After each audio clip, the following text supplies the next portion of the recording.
Hello everyone, আসসালামু আলাইকুম। সবাই কেমন আছো? আশা করি অনেক অনেক অনেক ভালো আছো। তো আজকে আমাদের কেমিস্ট্রি ক্লাস। এই ক্লাসে হচ্ছে আমরা পড়ব আমাদের ফার্স্ট পেপারের চ্যাপ্টার 3। হ্যাঁ, মৌলের পর্যায়বৃত্ত ধর্ম, আর একটা হচ্ছে রাসায়নিক বন্ধন। তো এই চ্যাপ্টারটা মেডিকেলের জন্য অনেক অনেক বেশি ইম্পর্টেন্ট।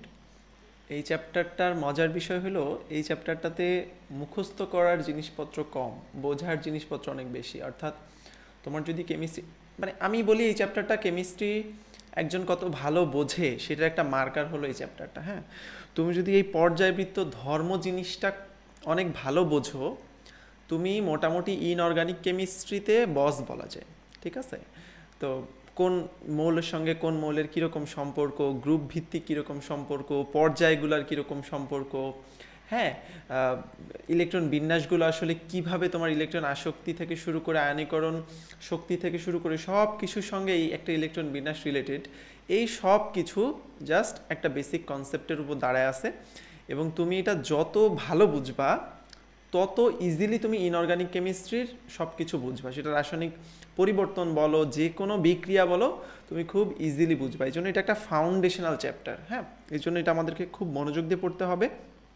শুধুমাত্র অ্যাডমিশনের জন্য তো অবভিয়াসলি অনেক গুরুত্বপূর্ণ, বাট অ্যাডমিশন ছাড়াও একাডেমিক লাইফেও এই চ্যাপ্টারটা অনেক বেশি ইম্পর্ট্যান্ট। অ্যান্ড এই চ্যাপ্টারে আজকে আমরা মোটামুটি যতদূরই পড়বো, আমরা প্রথমে পর্যায় সারণীটা ভালো করে পড়ার চেষ্টা করব। বিভিন্ন যে ব্লকের মৌলগুলো আছে, এই ব্লকের মৌলগুলোর ধর্ম কীরকম, এইগুলো আমরা একটু ডিটেলসে পড়ার চেষ্টা করব আজকে।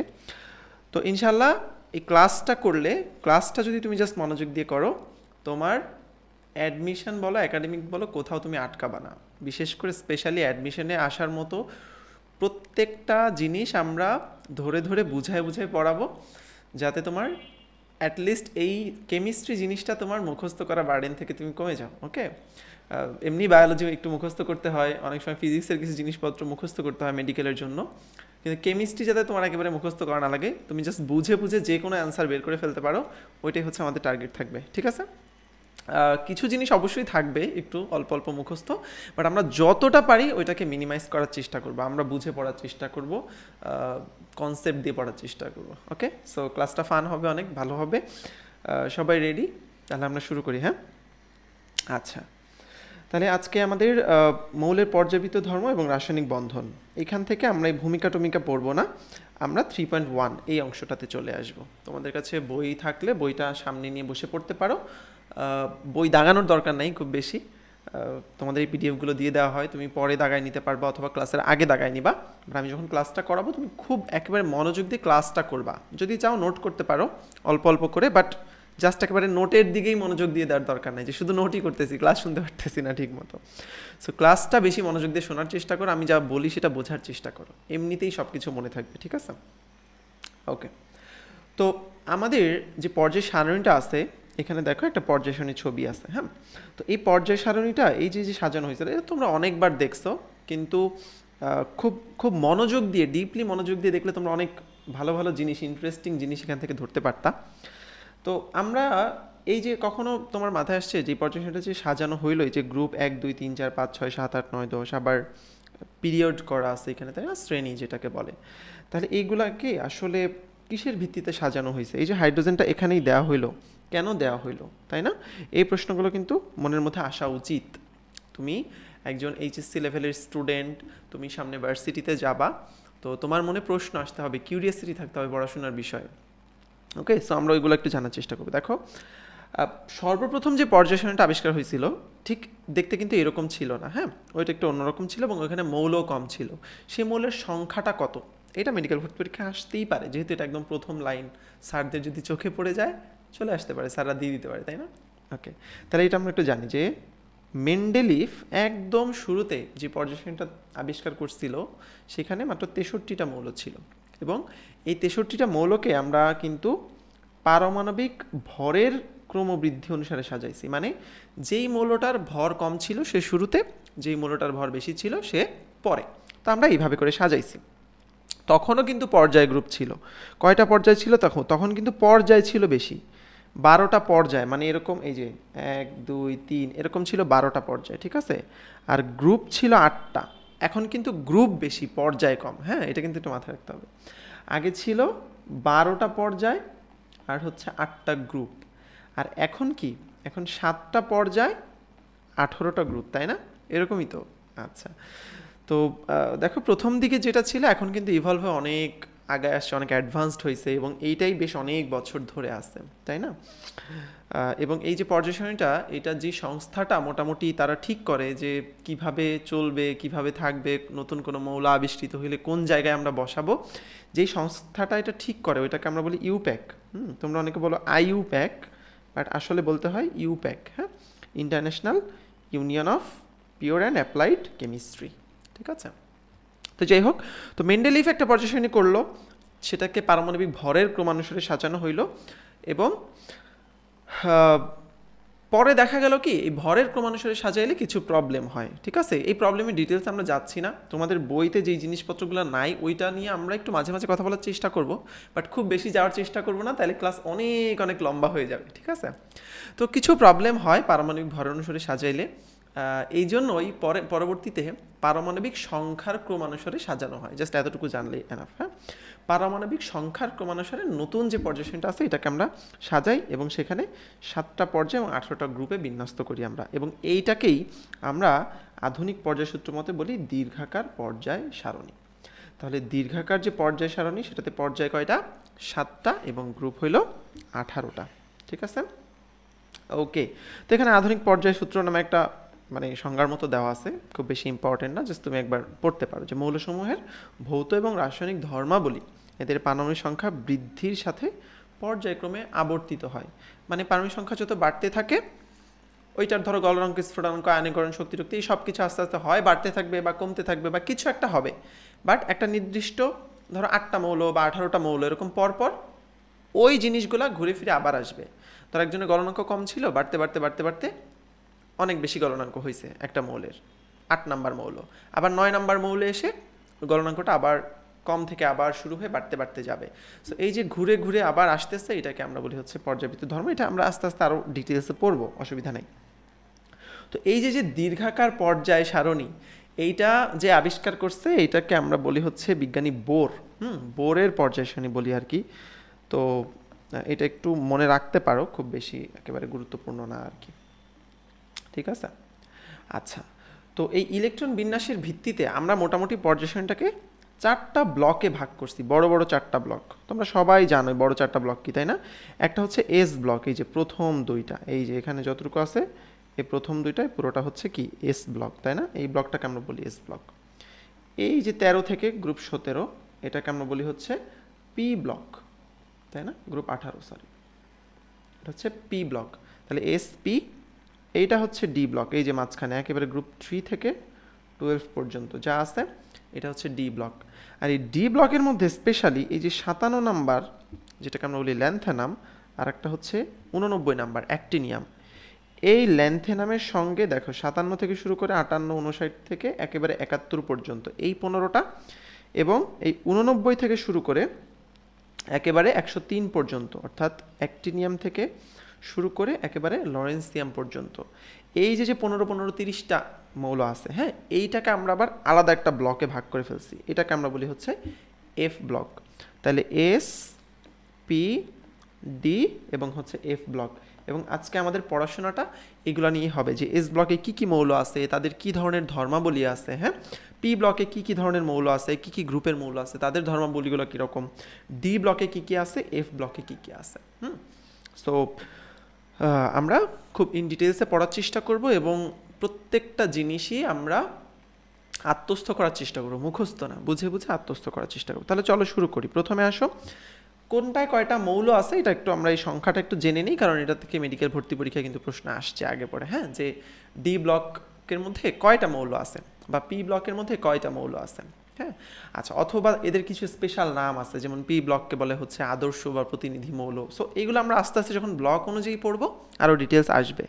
তাহলে আমরা প্রথমে একটু সংখ্যাটা পড়ি। দেখো, এস ব্লক মৌল টোটাল কয়টা আছে? 14টা। গ্রুপ আছে কয়টা? 1 আর 2, তাই না? গ্রুপ হচ্ছে 1 আর 2, টোটাল 14টা মৌল। পি ব্লক এটা কত থেকে শুরু? গ্রুপ 13, 14, 15, 16, 17, 18, এগুলো হচ্ছে সব পি ব্লক। এইখানে মৌলের সংখ্যা কয়টা? 36টা। তাহলে এস ব্লকে 14টা, পি ব্লকে হচ্ছে 36টা। ওকে, এরপরে আসে হচ্ছে ডি ব্লক। তাহলে ডি ব্লকে টোটাল কয়টা আছে? 41টা আছে। এবং ডি ব্লকটা কত থেকে শুরু? আমরা জানি 3 থেকে শুরু করে গ্রুপ একেবারে 12 পর্যন্ত। ঠিক আছে, ওকে। এর মধ্যে অবস্থান্তর মৌলের কথা আছে, অবস্থান্তর মৌলের কথা পরেও আছে, তা আমরা এখনই পড়ে নিই, সমস্যা নাই। তাহলে এই যে ডি ব্লক মৌলগুলো আছে, এই যে দেখো এই পুরোটা হচ্ছে ডি ব্লক মৌল, তাই না? সরি, তাহলে এই যে ডি ব্লক মৌল পুরোটা আছে, দেখো এই যে ডি ব্লক মৌল পুরোটা আছে, এই ডি ব্লক মৌলের মধ্যে নর্মালি ডি ব্লকের ইলেকট্রন বিন্যাসে সবার শেষে থাকবে হচ্ছে D1 থেকে 10 পর্যন্ত থাকবে। মানে কোনোটা D1 থাকবে, কোনোটা D2 থাকবে, কোনোটা D3 থাকবে। এটা তো আমরা জানি, তাই না?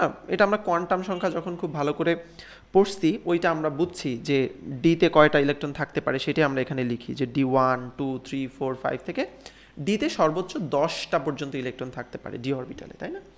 আচ্ছা, তাহলে দেখো এই স্ক্যান্ডিনিয়াম যেটা, এইটাতে ইলেকট্রন বিন্যাসের শেষে থাকে হচ্ছে D1, আর এই জিঙ্ক যেটা, এটাতে থাকে হচ্ছে D10। ঠিক আছে, তো D10 হইলে এটাকে আমরা বলি হচ্ছে পূর্ণ ডি অরবিটাল। কি বলি? পূর্ণ ডি অরবিটাল বলি। কিন্তু যদি এই ডি অরবিটালটাই কখনো আংশিক পূর্ণ থাকে, তাহলে আংশিক পূর্ণ মানে কি? সম্পূর্ণ পূর্ণ নাই আর কি, অর্থাৎ 10টা নাই, 10টার চেয়ে কম থাকলেই ওটা আংশিক পূর্ণ।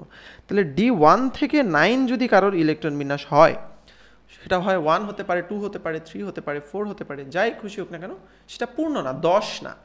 এইটা হইলেই তাকে আমরা একটা স্পেশাল নামে রাখি, সেটাকে আমরা কি বলি? অবস্থান্তর মৌল।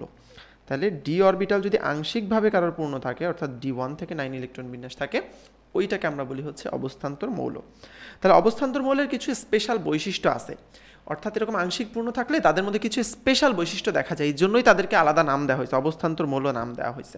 ঠিক আছে, অবস্থান্তর মৌল নাম দেওয়া হয়েছে, এবং এটার ইংরেজি নামটাও কিন্তু গুরুত্বপূর্ণ, যে ট্রানজিশন এলিমেন্টস। হ্যাঁ, ট্রানজিশন এলিমেন্টস। আবার এফ ব্লকে আছে হচ্ছে ইনার ট্রানজিশন, এটা আমরা পরে পড়ব।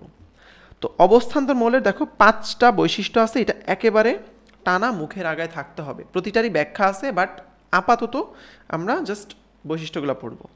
একটা হচ্ছে এগুলোর পরিবর্তনশীল যোজ্যতা থাকে, মানে এটার যোজনী 1 হইতে পারে, 2 হইতে পারে, 3 হতে পারে, জাস্ট একটা ফিক্সড যোজনী না, পরিবর্তনশীল যোজনী। এরা রঙিন এবং জটিল যৌগ গঠন করে। তাহলে এরা রঙিন যৌগ গঠন করে, এরা জটিল যৌগ গঠন করে। এরা প্রভাবক এবং প্যারাচুম্বকীয় ধর্ম প্রদর্শন করে। তাহলে এরা প্রভাবক হিসেবে কাজ করতে পারে, প্যারাচুম্বকীয় ধর্ম প্রদর্শন করে। তাহলে প রঙিন যৌগ, জটিল যৌগ, এবং স্পেশালি কি? পরিবর্তনশীল যোজ্যতা। এই 5টা বৈশিষ্ট্য একেবারে মুখস্থ থাকতে হবে, সবসময় মনে থাকতে হবে। ঠিক আছে, আচ্ছা। এবার দেখো এখানে একটা কথা আছে যে সব ডি ব্লক মৌল অবস্থান্তর মৌল নয়, কিন্তু সব অবস্থান্তর মৌল ডি ব্লক মৌল। এটা বোঝার জন্য কোনো প্যাচ গোছের দরকার নাই, কারণ অবস্থান্তর মৌল মানেই কি? D1 থেকে 9, তাহলে এরা তো অবশ্যই ডি ব্লক মৌল। কিন্তু সব ডি ব্লক মৌল কিন্তু অবস্থান্তর না। কেন? কারণ এই যে এই লাইনটার কারণে, এই গ্রুপটার কারণে। কারণ এদের পূর্ণ D10 যাদের আছে, যাদের ডি অরবিটালটা পূর্ণ, তারা ডি ব্লক মৌল, কিন্তু তারা কিন্তু অবস্থান্তর না। এই গ্রুপটা কিন্তু অবস্থান্তর হইতে পারে নাই, তারা কিন্তু স্পেশাল হতে পারে না। এই যে জিঙ্ক বলো, ক্যাডমিয়াম বলো, মার্কারি বলো, হ্যাঁ, এরা কিন্তু অবস্থান্তর মৌল না। তাহলে যখনই তোমার প্রশ্নে কখন আসবে যে কোনটা অবস্থান্তর মৌল অথবা কোনটা অবস্থান্তর মৌল নয়, তখন কিন্তু এই অপশনগুলো বারবার দিবে। হ্যাঁ, জিঙ্ক দিবে, ক্যাডমিয়াম দিবে, মার্কারি দিবে। এই জন্য জিঙ্ক, ক্যাডমিয়াম, মার্কারির নামটা মনে রাখাটা বেশি ইম্পর্টেন্ট। এ বাদে যত ডি ব্লক মৌল আছে সবই অবস্থান্তর মৌল। বুঝলা? ঠিক আছে, ওকে। তাহলে ডি ব্লক মৌলের সংখ্যা জানলাম, একটু অবস্থান্তর মৌল নিয়ে কথাবার্তা জানলাম। এরপরে হচ্ছে আসতেছে এফ ব্লক মৌল। তাহলে এফ ব্লক মৌলটা কোন কোন পর্যায়ে আছে আমরা একটু দেখি তো। এই যে ষষ্ঠ এবং সপ্তম, তাই না? এই যে এই দুইটা জায়গা আছে, ষষ্ঠ এবং সপ্তম। তাহলে এটা যেহেতু ল্যান্থানাম দিয়ে শুরু হচ্ছে, এটাকে আমরা একটা স্পেশাল নামে ডাকি, নামটা হচ্ছে ল্যান্থানয়েড সিরিজ। আর যেহেতু এটা অ্যাক্টিনিয়াম দিয়ে শুরু হয়, ওইটাকে আমরা বলি হচ্ছে অ্যাক্টিনয়েড সিরিজ। ঠিক আছে, তাহলে ল্যান্থানয়েড সিরিজ, অ্যাক্টিনয়েড। তাহলে ল্যান্থানয়েডে মৌল আছে কয়টা? 15টা। অ্যাক্টিনয়েড আছে কয়টা? 15টা। এই হচ্ছে 30টা। এই 30টা হলো এফ ব্লক মৌল। ঠিক আছে, এই 30টা হলো কি? এফ ব্লক মৌল। কিন্তু তাইলে ডি ব্লকে যেরকম ছিল যে আংশিক পূর্ণ ডি থাকলে ওগুলোকে আমরা বলি ট্রানজিশন মেটাল, আর যদি এফ ব্লক কারোর অপূর্ণ থাকে, অর্থাৎ কি বোঝাচ্ছে এফ ব্লক অপূর্ণ বলতে কি বোঝাচ্ছে বলো তো, এফ এ সর্বোচ্চ ইলেকট্রন থাকতে পারে 14টা, তাহলে আংশিক পূর্ণ মানেই হচ্ছে এফ এ হয় একটা অথবা 13টা, মানে 14টার কম কিছু একটা থাকলে ওইটাকে আমরা বলি হচ্ছে আংশিক পূর্ণ এফ, এবং এই আংশিক পূর্ণ এফ থাকলে ওইটাকে আমরা বলি হচ্ছে ইনার ট্রানজিশন মেটাল। কি বলি? Inner transition metal. ঠিক আছে, ওটা সামনে আসবে।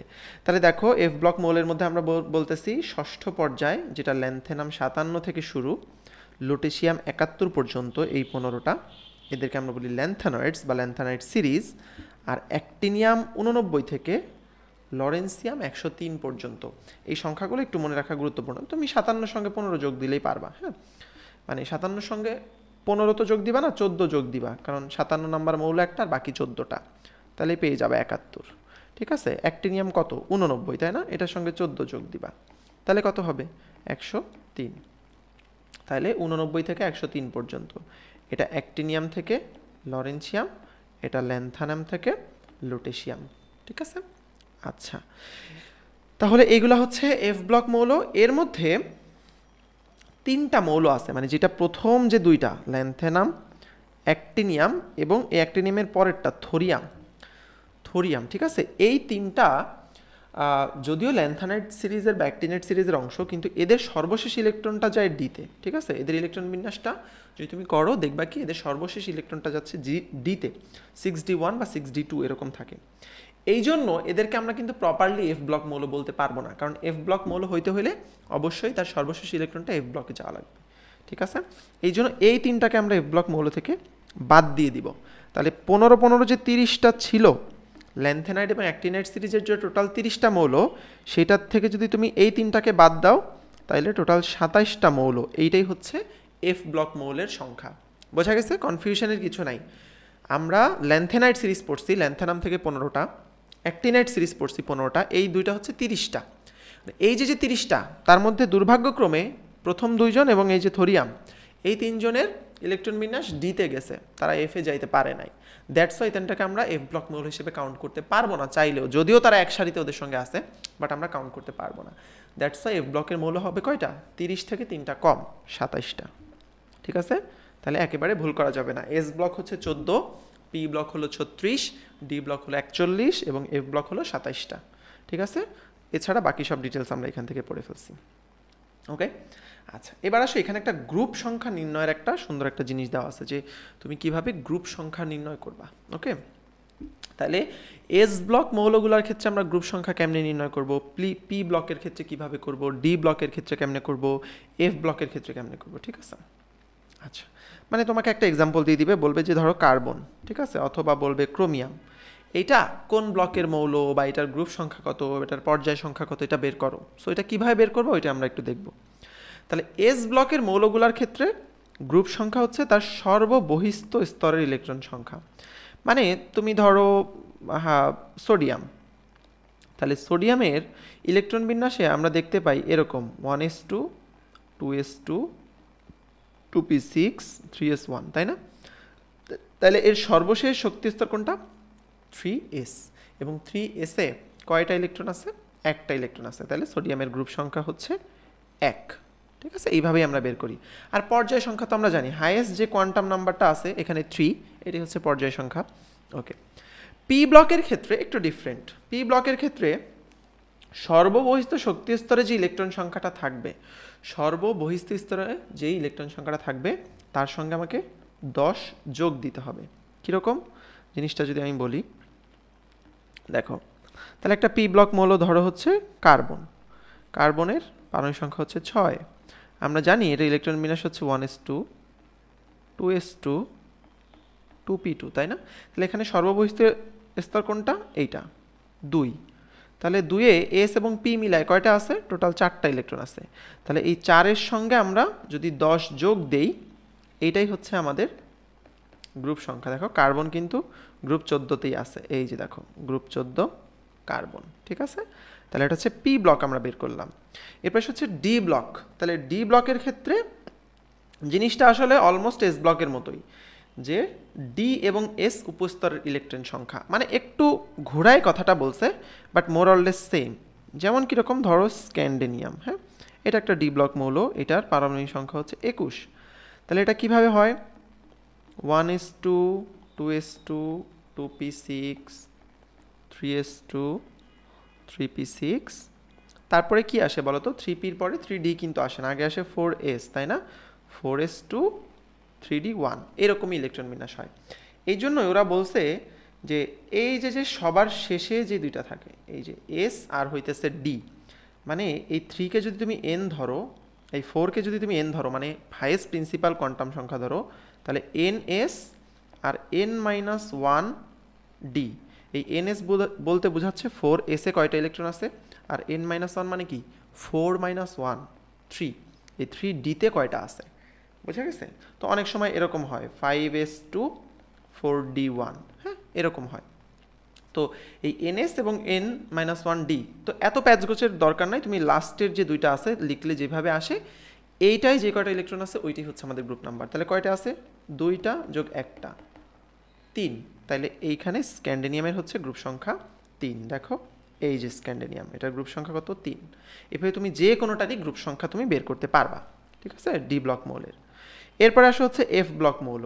তাহলে এফ ব্লক মৌল আমার বের করারই দরকার নাই, এফ ব্লক সবাই গ্রুপ নাম্বার 3-এ। কেন? এই যে দেখো ল্যান্থেনাম এবং অ্যাক্টিনিয়াম, এই দুইটা ঘরের মধ্যে আসলে বেসিক্যালি পুরা দুইটা পর্যায় আছে, এই জন্য এরা সবাই আসলে গ্রুপ 3-এরই অন্তর্গত। ওকে, তাইলে আমরা এস ব্লক কিভাবে বের করব? সর্ববহিত শক্তি স্তরের ইলেকট্রন সংখ্যা। পি ব্লক যদি হয় কোনো একটা মৌল, কিভাবে বের করব? সর্ববহিতের সঙ্গে 10 যোগ দিব। ডি ব্লক হইলে শেষে ডি এবং এস এই দুইটাকে যোগ করব। আর এফ ব্লক সবাই হচ্ছে 3 নাম্বার। তাহলে আশা করি পারা যাবে, ঠিক আছে? আশা করি এখন পারা যাবে, যে কোনো গ্রুপ আমরা বের করতে পারবো। ওকে, যেমন দেখো এখানে একটা ধরো এই যে ক্রোমিয়াম, ঠিক আছে, এই যে ক্রোমিয়াম 24, এটার পর্যায় সংখ্যা গ্রুপ সংখ্যা বের করতে তোমাকে বললো, প্রশ্নে দিল এটার পর্যায় কত, গ্রুপ কত। তুমি কি করবা? এই পুরো জিনিসটা লিখবা, ক্রোমিয়ামের ইলেকট্রন বিন্যাসটা লিখবা, ক্রোমিয়ামের পারমাণবিক সংখ্যা হচ্ছে 24। আচ্ছা, এখন কথা হলো ভাই এগুলো কেমনে জানবো, পারমাণবিক সংখ্যা কত, এটা কোন ব্লকের মৌল, এটা কেমনে বুঝবো? এটা পর্যায় সারণী পড়তে পড়তে পড়তে পড়তে এই মৌলগুলো নিয়ে তুমি নাড়াচাড়া করতে করতে অটোমেটিক তোমার মুখস্থ হয়ে যাবে, ঠিক আছে? মানে জাস্ট বসে বসে আন্দাজে মুখস্থ করার দরকার নাই, এই যে যত বেশি প্রশ্ন দেখবা, পড়বা, হ্যাঁ, এগুলো প্র্যাকটিস করবা, তত বেশিটা অটোমেটিক মুখস্থ হয়ে যাবে আস্তে আস্তে। হ্যাঁ, আমি এই যে এত বছর পড়াইতে পড়াইতে নিজে অনেক বছর পড়ছি, নিজে অনেক বছর পড়াইছি, এই জন্য আমার এখন অনেকগুলো মুখস্থ হয়ে গেছে। হ্যাঁ, আমার কিন্তু প্রথমেই এতগুলো মুখস্থ ছিল না। ওকে, তাহলে লিখলা, লিখে শেষে আসবে দেখো এই যে 3d5, 4s1। তাহলে আমরা জানি ক্রোমিয়াম একটা ডি ব্লক মৌল। তাহলে ডি ব্লক মৌলে কী করতে হয়? এই যে শেষের এস আর এই যে 3d এটা নিতে হয়। তাহলে 5 আর 1 6, তাহলে আমার গ্রুপ সংখ্যা হবে 6 এবং পর্যায় সংখ্যা হবে আমার হাইয়েস্ট কোয়ান্টাম নাম্বার যেটা আছে ওইটা। তাহলে 4 হচ্ছে এখানে আমার হাইয়েস্ট কোয়ান্টাম নাম্বার। তাহলে পর্যায় সংখ্যা হচ্ছে 4, গ্রুপ সংখ্যা হলো 6। তাহলে আশা করি এখন পারবা। ওকে, ঠিক আছে। এইবার দেখো আমরা চলে আসবো আমাদের নেক্সট পড়াতে, হ্যাঁ, যে বিভিন্ন ব্লকের মৌলের কি সাধারণ ধর্মাবলী, বিভিন্ন ব্লকের মৌল সেটার সাধারণ ধর্মাবলীগুলো কীরকম হবে, যে এস ব্লকের মৌলের সাধারণ ধর্মাবলী কীরকম, তারপর হচ্ছে পি ব্লকের কীরকম, ডি ব্লকের কীরকম, এইগুলো হচ্ছে আমরা ইন ডিটেলস এখন পড়াশোনা করব, ঠিক আছে? ওকে, তাহলে প্রথমে চলে আসো 3.2.1। ওকে, 3.2.1। আচ্ছা, তাহলে এস ব্লক মৌলের যে সাধারণ ধর্মাবলীগুলো এইগুলো আমরা পয়েন্ট আকারে একটা একটা করে পড়বো। দেখো একটু মনে রাখবা যে এস ব্লক মৌল এরা একটু মানে নরম সরম মানুষ, সাধারণ মানুষ, হ্যাঁ, মানে খুব বেশি কঠিন কিছু না। এরা থাকে না কিছু মানুষ খুব নরম সরম, মানে দেখতে ভুলো ভালা, খুব ভালো টাইপের মানুষ, এরা হচ্ছে সেরকম। এবং এদের সব বৈশিষ্ট্যগুলোও দেখবা ওই রকমই, ঠিক আছে? যেমন দেখো এই যে নিম্ন গলনাঙ্ক, নিম্ন স্ফুটানাঙ্ক, মানে খুব রিজিড টাইপের কোনো মানুষ না, ঠিক আছে, খুব নিম্ন গলনাঙ্ক স্ফুটনাঙ্কের মানুষ। আচ্ছা, এরা কি, ওই যে বললাম যে নরম নমনীয়, তাহলে এরা নরম নমনীয় ধাতু আছে এদের মধ্যে, যেমন সোডিয়াম, হ্যাঁ, মানে এরা ধাতু কিন্তু এটা নরম নমনীয়, মানে কাটা যায় ছুরি দিয়ে, জিনিসটা হচ্ছে এরকম। তোমরা পুডিং দেখছো না, পুডিং খাইছো না অনেকে, পুডিং জিনিসটা কি নরম, কিন্তু জিনিসটাকে ছুরি দিয়ে কাটা যায়, তাই না? মানে নরম বলতে লিকুইড না, জিনিসটা সলিড বাট কাটা যায় আর কি, so sort of like that. আচ্ছা, এরপরে কি গ্রুপ 1 এর ধাতুসমূহ এদের যোজ্যতা ইলেকট্রন মানে NS1 যেটা, এটা ত্যাগ করে একক ধনাত্মক আয়ন, এবং গ্রুপ 2 যারা আছে এরা যোজ্যতা ইলেকট্রন ত্যাগ করে দ্বি ধনাত্মক আয়ন তৈরি করে। এটা বোঝাটা খুব সহজ, খুব কঠিন কিছু না। যেমন আমরা সোডিয়ামের এক্সাম্পল দেই। সোডিয়াম হচ্ছে 11, তাহলে 1s2, 2s2, 2p6, 3s1। যদি গ্রুপ 2 এর একটা বলি ম্যাগনেসিয়াম, তাহলে তার সেম হবে, শেষে থাকবে 3s2। তাহলে এরা যদি এদের শেষে ইলেকট্রনটা ত্যাগ করে 3s1, এ যদি এটা ত্যাগ করে দেয়, ম্যাগনেসিয়াম যদি দুইটা ত্যাগ করে দেয়, তখন এটা কি হবে? সোডিয়াম প্লাস আয়ন বা একক ধনাত্মক আয়ন হবে। ম্যাগনেসিয়াম 2 প্লাস বা দ্বি ধনাত্মক আয়ন হবে, তাই না? ওকে, আচ্ছা, এরপরে আসো হচ্ছে গ্রুপ 1 এবং গ্রুপ 2 এবং এদের যে ক্যাটায়ন, হ্যাঁ, এই ক্যাটায়ন সমূহ কোনো বিজোড় বা অযুগ্ম ইলেকট্রন না থাকায়, মানে এদের যে ক্যাটায়নগুলো আছে, এই যে দেখো, তাহলে সোডিয়াম প্লাস আয়ন এতে কিন্তু এটা নাই, ম্যাগনেসিয়াম 2 প্লাস আয়ন এতে কিন্তু এই 3s2 নাই। তাইলে এদের কি কোনো বিজোড় ইলেকট্রন আর থাকবে? দেখো, সব কিন্তু 1s2, 2s2, 2p6, এদের শেষে কিন্তু কোনো বিজোড় ইলেকট্রন নাই, কোনো অযুগ্ম ইলেকট্রন নাই। এই জন্য এদের যে যৌগ এগুলা হচ্ছে বর্ণহীন হয়, ঠিক আছে? তাহলে ক্যাটায়নে যদি অযুগ্ম ইলেকট্রন থাকে তখন সেটা বর্ণযুক্ত যৌগ হয়, যদি অযুগ্ম ইলেকট্রন না থাকে ওইগুলাকে আমরা বলি বর্ণহীন, ওগুলা বর্ণহীন হয়, ঠিক আছে? সেটা একটু মাথায় রাখা লাগবে। ওকে, কিন্তু কিছু ব্যতিক্রম আছে। ব্যতিক্রমটা কি? ব্যতিক্রম হলো এদের সঙ্গে যখন আবার একটা ঋণাত্মক কিছু যোগ হয়, যারা যেমন ডাইক্রোমেট, তারপরে হচ্ছে পারম্যাঙ্গানেট, এইগুলো যখন যোগ হয় তখন আবার এরা বর্ণবিশিষ্ট হইতে পারে। যেমন এই যে সে পটাশিয়াম ডাইক্রোমেট, হ্যাঁ, তারপর হচ্ছে পটাশিয়াম পারম্যাঙ্গানেট, এই যে লবণগুলো আছে এই লবণগুলো কিন্তু বর্ণযুক্ত হয়। But basic rule of thumb হইতেছে যদি অযুগ্ম ইলেকট্রন না থাকে ওইগুলো বর্ণহীন হয় এবং ইভেন ডায়াম্যাগনেটিক হয়। এটা আমরা সামনে যখন আসবে তখন পড়বো যে ডায়াম্যাগনেটিক, প্যারাম্যাগনেটিক, ফেরোম্যাগনেটিক কী জিনিস, বাট এখন একটু জেনে রাখো। ওকে, এই যে দেখো পরের পয়েন্টটাই সেম, যে বিজোড় ইলেকট্রন থাকে না, এই জন্য এরা ডায়াম্যাগনেটিক বা চুম্বক ক্ষেত্র দ্বারা বিকর্ষিত হয়। তো ডায়াম্যাগনেটিক কী জিনিস, ফেরোম্যাগনেটিক, প্যারাম্যাগনেটিক কী জিনিস, এটা আমরা নেক্সটে পড়বো। তাহলে আমরা কি কি বৈশিষ্ট্য পাইলাম? একটা হচ্ছে কম গলনাঙ্ক স্ফুটনাঙ্ক, নরম নমনীয়, এদের NS1, NS2 এগুলো ত্যাগ করে একক ধনাত্মক বা দ্বিধনাত্মক আয়নে হয়। এদের যেহেতু কোনো বিজোড় বা অযুগ্ম ইলেকট্রন থাকে না, এই জন্য এদের দুইটা বৈশিষ্ট্য হয়। একটা বৈশিষ্ট্য হলো এরা বর্ণহীন হয়, আর একটা বৈশিষ্ট্য হলো এরা ডায়াম্যাগনেটিক হয়। 6 নম্বর হচ্ছে এদের আয়নীকরণ শক্তি সবচেয়ে কম যারা গ্রুপ 1 আছে, আর যারা গ্রুপ 2 আছে এদের আয়নিক শক্তি একটু বেশি। কেন?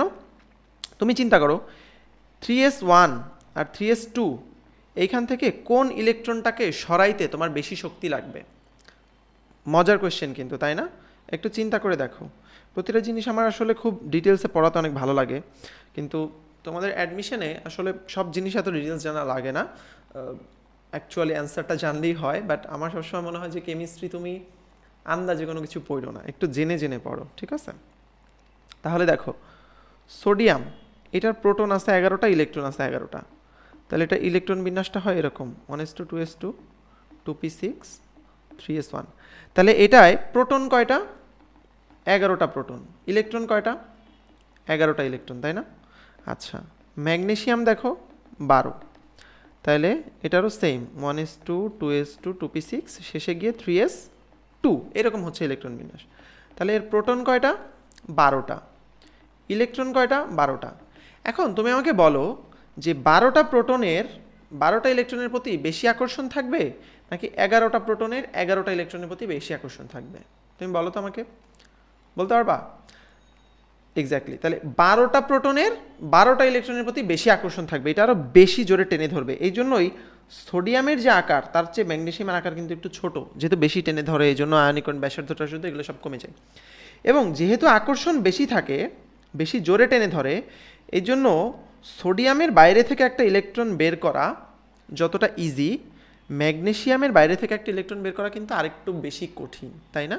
তাহলে এই জন্য আমরা বলতেছি এই যে আয়নীকরণ শক্তি আসলে কি, এইটার একটা ইলেকট্রন বের করে এটাকে সোডিয়াম আয়নে আমার পরিবর্তন করতে যেই পরিমাণ আমার শক্তি লাগবে, এটাই হচ্ছে আমার আয়নীকরণ শক্তি। তাইলে সোডিয়ামেরই একটা ইলেকট্রন বের করতে আমার কিন্তু রিলেটিভলি কম এনার্জি লাগবে যদি আমি এই ম্যাগনেসিয়ামেরটা থেকে বের করতে যাই, কারণ ম্যাগনেসিয়াম ওকে বেশি জোরে টেনে ধরে রাখছে। বোঝা গেছে?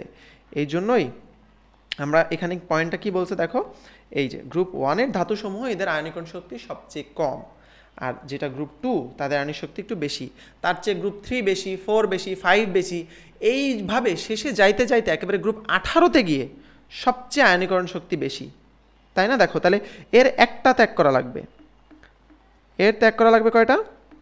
একটা। এই যে সোডিয়ামের করা লাগবে একটা, ম্যাগনেসিয়ামের 2টা, হ্যাঁ, অ্যালুমিনিয়ামের 3টা, এর 4টা, এর 5টা, 6টা, 7টা, এর 8টা ত্যাগ করা লাগবে। এর যেহেতু 8টা ত্যাগ করা লাগবে, এর আয়নীকরণ শক্তি হবে সবচেয়ে বেশি, এবং এই জন্যই এরা আয়ন তৈরি করতে চায় না, এবং দ্যাটস ওয়াই এরা নিষ্ক্রিয় গ্যাস। বোঝা গেছে কত লজিক্যাল না জিনিসগুলো? তুমি একটা কনসেপ্ট বুঝলে তুমি অনেক কিছুর কনসেপ্ট। কেন এরা নিষ্ক্রিয়? কারণ এদের আয়ন বানাইতে গেলে, এদের বিক্রিয়া করতে হলে অবশ্যই আয়ন হইতে হবে, এবং আয়ন বানাইতে গেলে এদের থেকে 8টা ইলেকট্রন তোমার বের করে নিতে হবে, হুইচ ইজ কোয়াইট ইম্পসিবল, তাই না? বিশাল অ্যামাউন্টের এনার্জি লাগবে, এই জন্যই এরা বিক্রিয়া করতে চায় না। বোঝা গেছে? ওকে, এরপরে আসো দেখো এস ব্লক মৌল, এরা তীব্র তড়িৎ ধনাত্মক মৌল। তড়িৎ ধনাত্মক কেন? মানে এরা ইজিলি ধনাত্মক আয়নে কনভার্ট হয়। এই যে সেম কথা, যে সোডিয়াম দেখো জাস্ট একটা ইলেকট্রন বের করে দাও, ধনাত্মক আয়ন হয়ে যাবে। এর জাস্ট 2টা ইলেকট্রন বের করে দাও, ধনাত্মক আয়ন হয়ে যাবে। কিন্তু অ্যালুমিনিয়াম 3টা বের করা কিন্তু একটু কঠিন, কার্বন 4টা বের করা কঠিন। সো এদের চেয়ে যারা গ্রুপ এস ব্লক যারা আছে, তাদের যেহেতু মাত্র একটা এবং 2টা করে ইলেকট্রন থাকে, সো এটা বের করে আমি ইজিলি এদেরকে ধনাত্মক আয়নে কনভার্ট করতে পারি, এবং যেহেতু এদেরকে আমি ইজিলি ধনাত্মক আয়নে কনভার্ট করতে পারি, দ্যাটস ওয়াই এরা তীব্র বিচারক বলি আমরা। ঠিক আছে, এই জন্য এদেরকে আমরা বলি হচ্ছে তীব্র বিচারক। দেখো প্রত্যেকটার সঙ্গে প্রত্যেকটা জিনিস অনেক রিলেটেড। ওকে, তুমি যদি এইভাবে বুঝে বুঝে পড়ো, আমি তোমাকে কথা দিচ্ছি, এই যে 9টা বৈশিষ্ট্য, এটা কখনোই তোমাকে আর পড়তে হবে না, মুখস্থ করতে হবে না। যে কোনো সময় যে কোনোভাবে প্রশ্নে যেভাবে আসুক না কেন তুমি পারবা। এটাই হচ্ছে কেমিস্ট্রির বিউটি। আচ্ছা, এখানে দেখো বলছে কি, এস ব্লকের সব মৌল বুনসেন শিখায় বৈশিষ্ট্যপূর্ণ বর্ণ সৃষ্টি করে। কোন 2টা বাদে? বেরিলিয়াম এবং ম্যাগনেসিয়াম বাদে। এই বেরিলিয়াম এবং ম্যাগনেসিয়াম এরা বুনসেন শিখায় কোনো বর্ণ দেয় না, এরা একটু ব্যতিক্রম, এবং ব্যতিক্রম হওয়ার কারণও আছে, কারণ এরা একটু ছোট। এস ব্লক মৌল হইলেও এরা এতটাই একটু ছোট হয়ে যায়, এর কারণে এরা আসলে তোমার সাধারণত এদের নিউক্লিয়াসগুলো অনেক বেশি ইলেকট্রনকে জোরে আকর্ষণ করে রাখে। দ্যাটস ওয়াই এদের যে বাইরের যেই ইলেকট্রনগুলো আছে ওইগুলা নেক্সট স্টেজে যাইতে পারে না, সো বুনসেন শিখায় বর্ণ দেয় না। সো ওইটা ডিফারেন্ট একটা মেকানিজম, বাট জাস্ট জেনে রাখো বেরিলিয়াম এবং ম্যাগনেসিয়াম এরা একটু ব্যতিক্রম, এছাড়া বাকি সবাই বুনসেন শিখায় বর্ণ প্রদর্শন করে। ঠিক আছে, এবং এই বেরিলিয়াম এবং ম্যাগনেসিয়াম ছাড়া বাকি সবাই আয়নিক ধাতু বা আয়নিক যৌগ গঠন করে। তাহলে বেরিলিয়াম এবং ম্যাগনেসিয়াম এরা 2টা একটু আলাদা। ম্যাগনেসিয়াম কিন্তু আয়নিক যৌগ গঠন করে, কিন্তু জাস্ট বুনসেন শিখায় বর্ণ দেয় না। বাট বেরিলিয়াম আয়নিক যৌগ গঠন করে না, বুনসেন শিখায় বর্ণও দেয় না। তাহলে এই যে 10টা বৈশিষ্ট্য আমরা পড়লাম, আমরা আবার একটু রিক্যাপ করি। এরা নিম্ন গলনাঙ্ক, নিম্ন স্ফুটনাঙ্ক, নরম নমনীয় ধাতু, ক্যাটায়নসমূহ বিজোড় বা অযুগ্ম ইলেকট্রন থাকে না, এই জন্য 2টা বৈশিষ্ট্য হয়, একটা হচ্ছে বর্ণহীন, একটা হয় ডায়াম্যাগনেটিক। এরা তীব্র তড়িৎ ধনাত্মক মৌল, দ্যাটস ওয়াই এরা তীব্র বিজারক, এবং এরা বুনসেন শিখায় বর্ণ দেয় না এবং আয়নিক যৌগ গঠন করে না। এরকম মৌল আছে 2টা, একটা হচ্ছে বেরিলিয়াম, একটা হলো ম্যাগনেসিয়াম। কোনটা কোথায় জাস্ট মনে রাখলেই চলবে। তাহলে এস ব্লক মৌল আশা করি আগামীতে আর কখনো ভুল হবে না, কখনো কষ্ট হবে না এটা পড়তে। আমার উদ্দেশ্য হচ্ছে এটা, তুমি যখন নিজে এই ক্লাসের পরে বইটা নিয়ে বসবা, তোমার যাতে সব কিছু অনেক ইজি মনে হয়, তুমি যাতে ইজিলি যে কোনো জিনিস পড়তে পারো এবং বুঝতে পারো। ঠিক আছে, ওকে। তো সোডিয়াম ধাতুকে কেরোসিনের মধ্যে সংরক্ষণ করা হয়, এরকম একটা লাইন আছে, এটা মেডিকেল ভর্তি পরীক্ষা একবার আসছিল, আসার সম্ভাবনা নেক্সটে কম, বাট তোমরা একটু জেনে রাখো কেন। কারণ হচ্ছে সোডিয়াম ধাতুটা অনেক বেশি সক্রিয়। সোডিয়াম ধাতু কি অনেক বেশি সক্রিয়, এটা যদি জাস্ট তুমি খালি বাতাসের মধ্যে রেখে দাও, কোনো খোলা পাত্রে রেখে দাও, এটা বাতাসের সঙ্গে বিক্রিয়া করবে, পানির মধ্যে রেখে দাও বিক্রিয়া করবে। সো এই জন্য একে নিষ্ক্রিয় একটা পদার্থের মধ্যে রাখতে হবে, যেটার মধ্যে সে কোনো বিক্রিয়া করতে পারবে না। সো এরকম একটা নিষ্ক্রিয় জিনিস হলো প্যারাফিন বা কেরোসিন, এইগুলা। ওকে, আচ্ছা, তাহলে আমরা এস ব্লক কিন্তু পড়ে ফেললাম মোটামুটি। এইবার চলে আসো হচ্ছে পি ব্লক।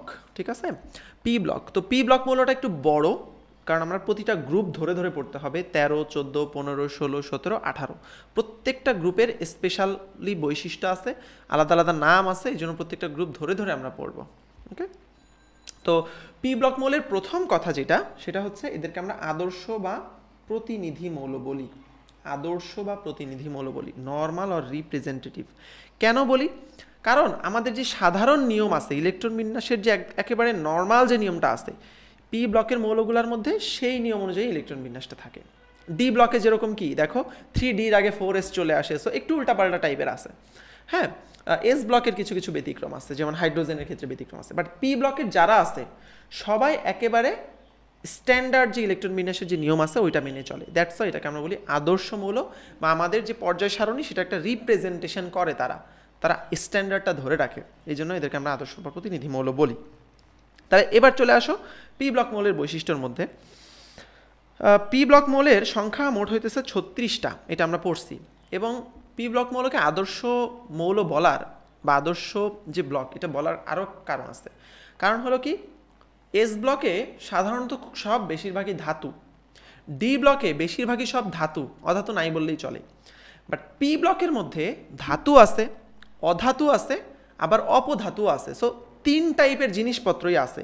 অর্থাৎ তুমি যদি পুরো পর্যায় সারণীর মধ্যে শুধু পি ব্লক নিয়ে একটু পড়াশোনা করো, তুমি পুরো পর্যায় সারণীর বেশিরভাগ জিনিসপত্রই বুঝতে পারবা।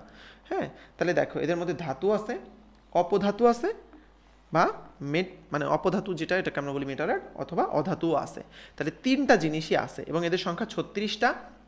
এবং পি ব্লকেই কিন্তু সর্বশেষ আবিষ্কৃত মৌল যেটা ওগানেসান, হ্যাঁ, এই যে ওগানেসান, এইটা কিন্তু আছে।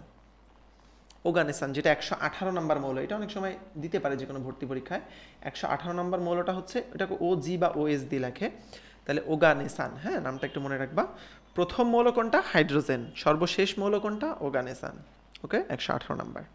তাহলে এটা গেলো 1 নম্বর বৈশিষ্ট্য। 2 নম্বর দেখো, তাহলে ধাতু আছে, যেহেতু বললাম আমরা ধাতু আছে 12টা, গ্রাফাইট মানে কার্বনের যেটা অন্য একটা রূপ ব্যতীত পি ব্লকের অন্য সব মৌলই তাপ এবং বিদ্যুৎ কুপরিবাহী।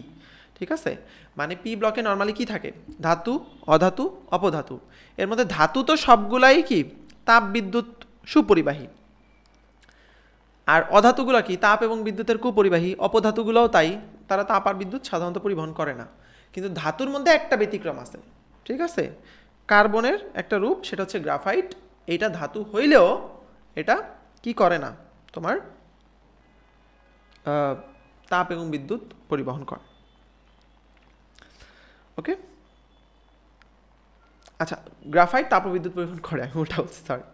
ঠিক আছে, আচ্ছা, তাহলে পি ব্লকের বেশিরভাগ হচ্ছে তড়িৎ ঋণাত্মক অধাতু। পি ব্লকের বেশিরভাগ কি তড়িৎ ঋণাত্মক অধাতু।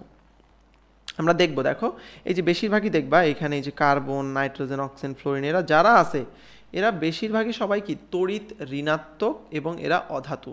মানে নর্মালি পর্যায়সারণীর বাম দিকে থাকে সব ধাতু, ডান দিকে যত আসবা তত দেখবা তত অধাতু। এই জন্য এস ব্লক মোটামুটি ধাতু, ডি ব্লকের সব ভারী ধাতু, এরপরে আস্তে আস্তে পি ব্লকে এসে বেশিরভাগ অধাতু হয়ে গেছে। আচ্ছা, এইখানে 4, 5, 6, 7 এই যে বৈশিষ্ট্যগুলো দেওয়া আছে, এই যে 8, এই বৈশিষ্ট্যগুলা আমরা পর্যায়বৃত্ত ধর্ম যখন পড়ব তখন পড়ব, যে বাম থেকে ডানে গেলে পারমাণবিক আকার বাড়ে না কমে, জারণ সংখ্যা বাড়ে না কমে, ঠিক আছে, তারপর হচ্ছে বিজারণ ক্ষমতা বাড়ে না কমে, ধাতব ধর্ম বাড়ে না কমে, এগুলো আমরা সব পর্যায়বৃত্ত ধর্ম যখন পড়ব সেইখানে গিয়ে পড়বো, আমরা এখানে পড়বো না এটা। আচ্ছা, 9 আর 10 দেখো, এরা সমযোজী যৌগ এবং আয়নিক যৌগ সৃষ্টি করে, এদের পরিবর্তনশীল জারণ অবস্থা বিভিন্ন যৌগে দেখা যায়। এটার কিছু উদাহরণ আমরা দেখব, যেমন ফসফরাসের পরিবর্তনশীল জারণ অবস্থা আছে, এটা 3ও হয় 5ও হইতে পারে। সো কিভাবে হয় ওইটাই আমরা দেখব। ওকে, আচ্ছা, এখন এইগুলোর মধ্যে কিছু স্পেশাল নাম আছে। পি ব্লকের যে আমাদের গ্রুপগুলো আছে, যেমন ধরো 13, 14, 15, 16, 17, তোমরা একটা খুব কমনলি জানো 17, তাই না? এই 17 গ্রুপটার স্পেশাল নাম কি? হ্যালোজেন। 17 গ্রুপটার স্পেশাল নাম হচ্ছে হ্যালোজেন। কেন হ্যালোজেন? কারণ এরা সামুদ্রিক লবণ উৎপন্ন করে, এই জন্য হ্যালোজেন। ঠিক আছে, আচ্ছা, গ্রুপ 16 এটার নাম কি তোমরা জানো? এটার নাম হচ্ছে চ্যালকোজেন। চ্যালকোজেন, চ্যালকোজেন কি? এরা আকরিক উৎপন্ন করে, এই জন্য আমরা বলি চ্যালকোজেন। 15 এটার নাম কি জানা আছে কারোর? 15 নাম হচ্ছে, গ্রুপ 15 গুলাকে আমরা বলি হচ্ছে নিকটোজেন। নিকটোজেন মানে কি তোমরা কেউ জানো? বলো তো, কেউ জানো নিকটোজেন মানে কি? নিকটোজেন মানে হলো শ্বাসরোধকারী গ্যাস। এখন ঘটনা হলো এর মধ্যে সবগুলা শ্বাসরোধকারী গ্যাস না, শুধুমাত্র নাইট্রোজেনটা আসলে শ্বাসরোধকারী গ্যাস। বাট যেহেতু এটা গ্রুপের প্রথমে আছে লিডার, সো এইটার নাম অনুসারে এই গ্রুপটাকে আমরা বলি নিকটোজেন। ঠিক আছে, তাহলে আশা করি মনে থাকবে। ওকে, আচ্ছা, তাহলে এগুলো আমরা মোটামুটি জানলাম। এর মধ্যে অপধাতুর নামগুলো একটু জানা লাগবে, যে অপধাতু আমরা কোন 6টাকে বলি। অপধাতু কয়টা? টোটাল 6টা। কি আছে? Boron, silicon, germanium, arsenic, Sb, tellurium. ঠিক আছে, এই কয়টা হচ্ছে আমাদের অপধাতু। এর বিভিন্ন রকম সূত্র ছন্দ আছে। আমি সাধারণত ছন্দের খুব একটা ফ্যান না, কারণ ছন্দ খুব বেশি মনে থাকে না পরীক্ষার হলে। ছন্দ একটার সঙ্গে আর একটা গোলায় যায়, কারণ তুমি যখন শুধু এই চ্যাপ্টার পড়বা তখন হয়তো তোমার ছন্দ মনে থাকবে, কিন্তু যখন তুমি সবগুলা বই পড়ে ফেলবা, ফিজিক্স, কেমিস্ট্রি, বায়োলজি, সব জায়গায় এত ছন্দ থাকবে, তোমার আসলে ছন্দ খুব বেশি মনে থাকবে না। সো খুব বেশি ছন্দ দিয়ে পড়ার চেষ্টা করবা না, বুঝে বা কিছু জায়গায় একটু ভিজুয়ালাইজ করে মনে করার চেষ্টা করবা, বাট 2-1টা জায়গায় ছন্দ দিয়ে চাইলে পড়তে পারো, এগুলো আমরা বলে দিব। হ্যাঁ, বাট খুব বেশি ছন্দ দিয়ে পড়ার দরকার নাই। ওকে, আচ্ছা, এবার নিষ্ক্রিয় গ্যাসের কয়েকটা বৈশিষ্ট্যের কথাবার্তা আমরা একটু পড়ি। গ্রুপ 18, এটা একটু প্রথমে একটু পড়ে নিই, পরে আমরা গ্রুপ 13 থেকে একটা করে শুরু করব। তাহলে নিষ্ক্রিয় গ্যাসগুলোর কিছু স্পেশাল ব্যবহার আছে, যেমন হিলিয়াম, নিয়ন, আর্গন, ক্রিপ্টন, জেনন এবং রেডন, এইগুলার স্পেশাল ব্যবহার আছে। নিষ্ক্রিয় গ্যাসগুলোকে কেন নিষ্ক্রিয় বলা হয় আমরা জানি, কারণ এরা নর্মালি অন্য কিছুর সঙ্গে বিক্রিয়া করতে চায় না। তো এই ব্যবহারগুলো থেকে অনেক সময় আসে, যেহেতু এরা নিষ্ক্রিয়, এদের বিভিন্ন কেসে স্পেশালি ব্যবহার করা হয়। দ্যাটস ওয়াই এদের ব্যবহারগুলো মাঝে মাঝে ভর্তি পরীক্ষায় আসে। যেমন এই যে রেডন, এটা কিসে ব্যবহার করা হয়? ক্যান্সার চিকিৎসায়, এটা ভর্তি পরীক্ষায় আসছে।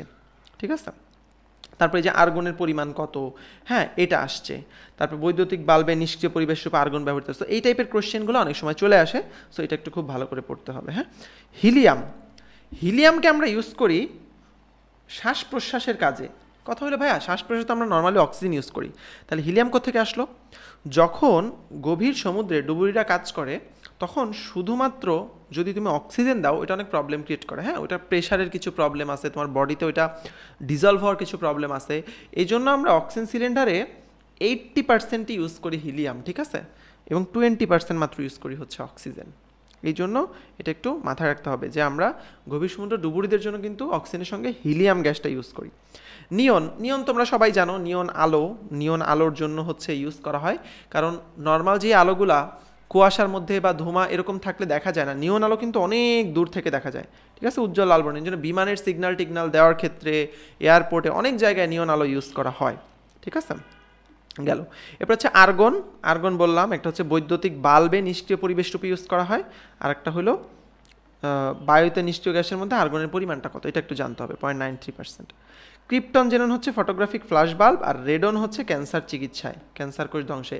দেখো, এটা যেহেতু চিকিৎসা রিলেটেড, এটাই কিন্তু মেডিকেল ভর্তি পরীক্ষায় চলে আসছে, বুঝতে পারছো? এই জন্য তুমি যেখানেই যা দেখবা চিকিৎসা রিলেটেড যেই প্রশ্নগুলো থাকবে, ওইটা বেশি গুরুত্ব দিয়ে পড়বা, দেখবা যে ওইটা চলে আসার সম্ভাবনা অনেক বেশি। ওকে, আচ্ছা, এইবার আসো পি ব্লক যেগুলো মৌল আছে, একটা করে আমরা গ্রুপ অনুযায়ী পড়বো। গ্রুপ 13, তাহলে গ্রুপ 13-র মধ্যে প্রথমে একটু মৌলগুলো আমরা দেখি। গ্রুপ 13-তে কি মৌল আছে? হ্যাঁ, আচ্ছা, এগুলো সব মুছে ফেলি আমরা। ওকে, তাহলে দেখো তো গ্রুপ 13-তে কি মৌল আছে। এই যে বোরন আছে, অ্যালুমিনিয়াম আছে, তাই না? আরও অনেকগুলো আছে, গ্যালিয়াম, এগুলোর নাম আমি নিজেও জানি না, এটার নাম মনে হয় নিহোনিয়াম। সো আমাদের মেইন ইম্পর্টেন্ট হলো এই দুইটা, বোরন আর অ্যালুমিনিয়াম, এই দুইটা নিয়ে একটু পড়বো। 14-র মধ্যে আমরা কার্বন আর সালফার নিয়েই বেশি পড়বো। 15-র মধ্যে নাইট্রোজেন ফসফরাস নিয়েই পড়বো, আর্সেনিক নিয়ে একটুখানি পড়বো। 16-র মধ্যে অক্সিজেন সালফার নিয়ে পড়াশোনা করব, এবং 17-র মধ্যে এই 4টা নিয়ে পড়াশোনা করব। ঠিক আছে, তাইলে গ্রুপ ওয়াইজ এই যে মৌলগুলো নিয়ে আমরা পড়াশোনা করবো। দেখো, তাইলে গ্রুপ 13 তোমাদের এই চ্যাপ্টারের মোস্ট ইম্পর্টেন্ট কয়েকটা কোয়েশ্চেনের মধ্যে এক ধরনের কোয়েশ্চেন হচ্ছে কোন অক্সাইডটা অম্লীয়, কোন অক্সাইডটা ক্ষারীয়। তোমরা যদি এই চ্যাপ্টারে মেডিকেল ভর্তি পরীক্ষার প্রশ্নগুলো খুলো, দেখবা যে এই প্রশ্নটা 5-6 বার বছর আসছে। এই শুধুমাত্র কোন অক্সাইডটা অম্লীয়, কোন অক্সাইডটা ক্ষারীয়, এই জিনিসটা 5-6 বার আসছে। তো বুঝতেই পারতেছো এই জিনিসটা জানা এবং বোঝাটা কত বেশি গুরুত্বপূর্ণ। তাইলে দেখো, অম্লধর্মী অক্সাইড গঠন, একটা হচ্ছে বোরন, আরেকটা আমরা কি পড়লাম? অ্যালুমিনিয়াম। এর মধ্যে কোনটা অম্লধর্মী, কোনটা ক্ষারধর্মী, কোনটা উভধর্মী, এটা জানতে হবে। তাহলে বোরন যে অক্সাইডটা গঠন করে, এই যে B2O3, এটা যখন পানির সঙ্গে বিক্রিয়া করে, এটা 2 ধরনের অ্যাসিড তৈরি করে। একটাকে আমরা বলি হচ্ছে H3BO3, আর একটা হইল এই যে HBO2। তাহলে এই H3BO3 এটা হলো অর্থোবোরিক অ্যাসিড, আর HBO2 এটা হলো মেটাবোরিক অ্যাসিড। তাহলে অর্থোবোরিক অ্যাসিড কেন? কারণ এখানে বেশি পানি থাকে, 3 অণু পানি। আর যেখানে অল্প পানি থাকে ওটা হচ্ছে মেটাবোরিক অ্যাসিড। তাহলে এই অর্থোবোরিক অ্যাসিড এটার আরেকটা নাম যেটা, সেটা হচ্ছে বোরিক অ্যাসিড। আমরা যেটাকে বেসিক নামে চিনি বোরিক অ্যাসিড। তোমরা দেখবা ওই যে কর্মমুখী রসায়ন আমরা পড়ছি, তাই না, যে বোরিক অ্যাসিড আমরা ইউজ করি পাউডারের মধ্যে, বাচ্চাদের পাউডারের মধ্যে অনেক সময় ইউজ করি, আরও বিভিন্ন জায়গায় ইউজ করি। সো এই বোরিক অ্যাসিডের কিন্তু বিভিন্ন রকম ব্যবহার আছে। বাট তুমি জেনে রাখবা গ্রুপ 13 দুইটা মৌল, একটা হচ্ছে বোরন, এটা দিয়ে যে অ্যাসিডটা হয় অর্থোবোরিক বা মেটাবোরিক অ্যাসিড, এগুলো হইতেছে অ্যাসিড বা অম্লধর্মীয় মানে অক্সাইড আর কি। তাহলে B2O3 কি অম্লধর্মীয় অক্সাইড। কেন? এই অক্সাইড থেকে অ্যাসিড আসে। কিন্তু যেটা Al2O3 মানে অ্যালুমিনিয়ামের যে অক্সাইডটা, হ্যাঁ, অ্যালুমিনিয়ামের যে অক্সাইড, এটা কিন্তু উভধর্মী। মানে একে এটা দেখো অ্যাসিডের সঙ্গে বিক্রিয়া করে লবণ পানি তৈরি করে, আবার এটা ক্ষারের সঙ্গে বিক্রিয়া করেও লবণ পানি তৈরি করে। তাহলে এটা যখন অ্যাসিডের সঙ্গে কাজ করতেছে তখন সে ক্ষার হিসেবে কাজ করতেছে, এইখানে এটা ক্ষার, বাট এইখানে সে ক্ষারের সঙ্গে অ্যাসিড হিসেবে কাজ করতেছে। ঠিক আছে? তাহলে কি উৎপন্ন করে? এটা তো আমরা বুঝি যে ক্ষার হিসেবে কাজ করলে অ্যালুমিনিয়াম ক্লোরাইড পানি উৎপন্ন হবে। বাট যখন অ্যালুমিনিয়াম অক্সাইড অ্যাসিড হিসেবে কাজ করতেছে তখন এটাকে যে লবণটা উৎপন্ন হয় এটার নাম হচ্ছে সোডিয়াম অ্যালুমিনেট। সংকেতটা হচ্ছে সোডিয়াম এবং অ্যালুমিনেট হচ্ছে AlO2। এটাকে আমরা বলি সোডিয়াম অ্যালুমিনেট। এই লবণটা উৎপন্ন হয় যেহেতু এই অ্যালুমিনিয়াম অক্সাইড এটা থেকে এটা অ্যাসিড হিসেবেও কাজ করতে পারে, ক্ষার হিসেবেও কাজ করতে পারে, এটাকে আমরা বলি উভধর্মী অক্সাইড। তাহলে গ্রুপ 13 থেকে আমরা কি জানলাম? বোরনের যে অক্সাইডটা এটা অম্লধর্মী, অ্যালুমিনিয়ামের যে অক্সাইডটা এটা ক্ষারধর্মী। খুবই খুবই খুবই খুবই ইম্পর্টেন্ট, মনে রাখতে হবে। আচ্ছা, এখানে দেখো একটা লাইন আছে, অ্যালুমিনিয়াম ক্লোরাইড ডাইমার অণু গঠন করে। ডাইমার অণু মানে কি? দেখো তো, এই জিনিসটা হচ্ছে একটা ডাইমার অণু। ঠিক আছে? মানে দেখো এইটা হচ্ছে একটা অ্যালুমিনিয়াম ক্লোরাইড, এই যে একটা অ্যালুমিনিয়াম ক্লোরাইড, আর এইটা একটা অ্যালুমিনিয়াম ক্লোরাইড। ঠিক আছে? তো এরা কি করে? একটা অ্যালুমিনিয়াম ক্লোরাইড, আচ্ছা, আর এটা হচ্ছে আর একটা অ্যালুমিনিয়াম ক্লোরাইড। তাহলে এই অ্যালুমিনিয়াম ক্লোরাইডটা এই অ্যালুমিনিয়াম ক্লোরাইডের সঙ্গে কানেক্টেড হয়। ঠিক আছে? কীভাবে কানেক্টেড হয়? এখানে যে ক্লোরিনের শেষে কয়টা থাকে? এরকম 7টা ইলেকট্রন থাকে, তাই না? এর মধ্যে 2টা ইলেকট্রনে অ্যালুমিনিয়ামকে দিয়ে দেয়, আবার এই ক্লোরিনের 2টা ইলেকট্রন সে অ্যালুমিনিয়ামকে দিয়ে দেয়। তাহলে এই 2টা বন্ধন কি বন্ধন হইল? এই 2টাকে আমরা বলি হচ্ছে সন্নিবেশ বন্ধন। তাহলে তোমাকে যদি জিজ্ঞেস করে অ্যালুমিনিয়াম ক্লোরাইডের যে ডাইমার, এটা সংকেত কি? 1 নাম্বার কথা হচ্ছে Al2Cl3, এটা 2বার আছে, তাই না? তাহলে কি হবে? Al2Cl3 ইন্টু Al2Cl3, তাই না? এরকম ডাইমারটা হচ্ছে এরকম, সরি, AlCl3 AlCl3, তাইলে আলটিমেটলি হলো Al2Cl6। এটা হলো ডাইমারের সংকেত। এর মধ্যে কয়টা কি বন্ধন আছে? সন্নিবেশ বন্ধন আছে 2টা, আর সমযোজী বন্ধন আছে কয়টা বলো তো? এই যে 1টা 2টা 3টা 4টা 5টা 6টা। তাহলে এর মধ্যে সমযোজী বন্ধন আছে 6টা আর সন্নিবেশ বন্ধন আছে 2টা।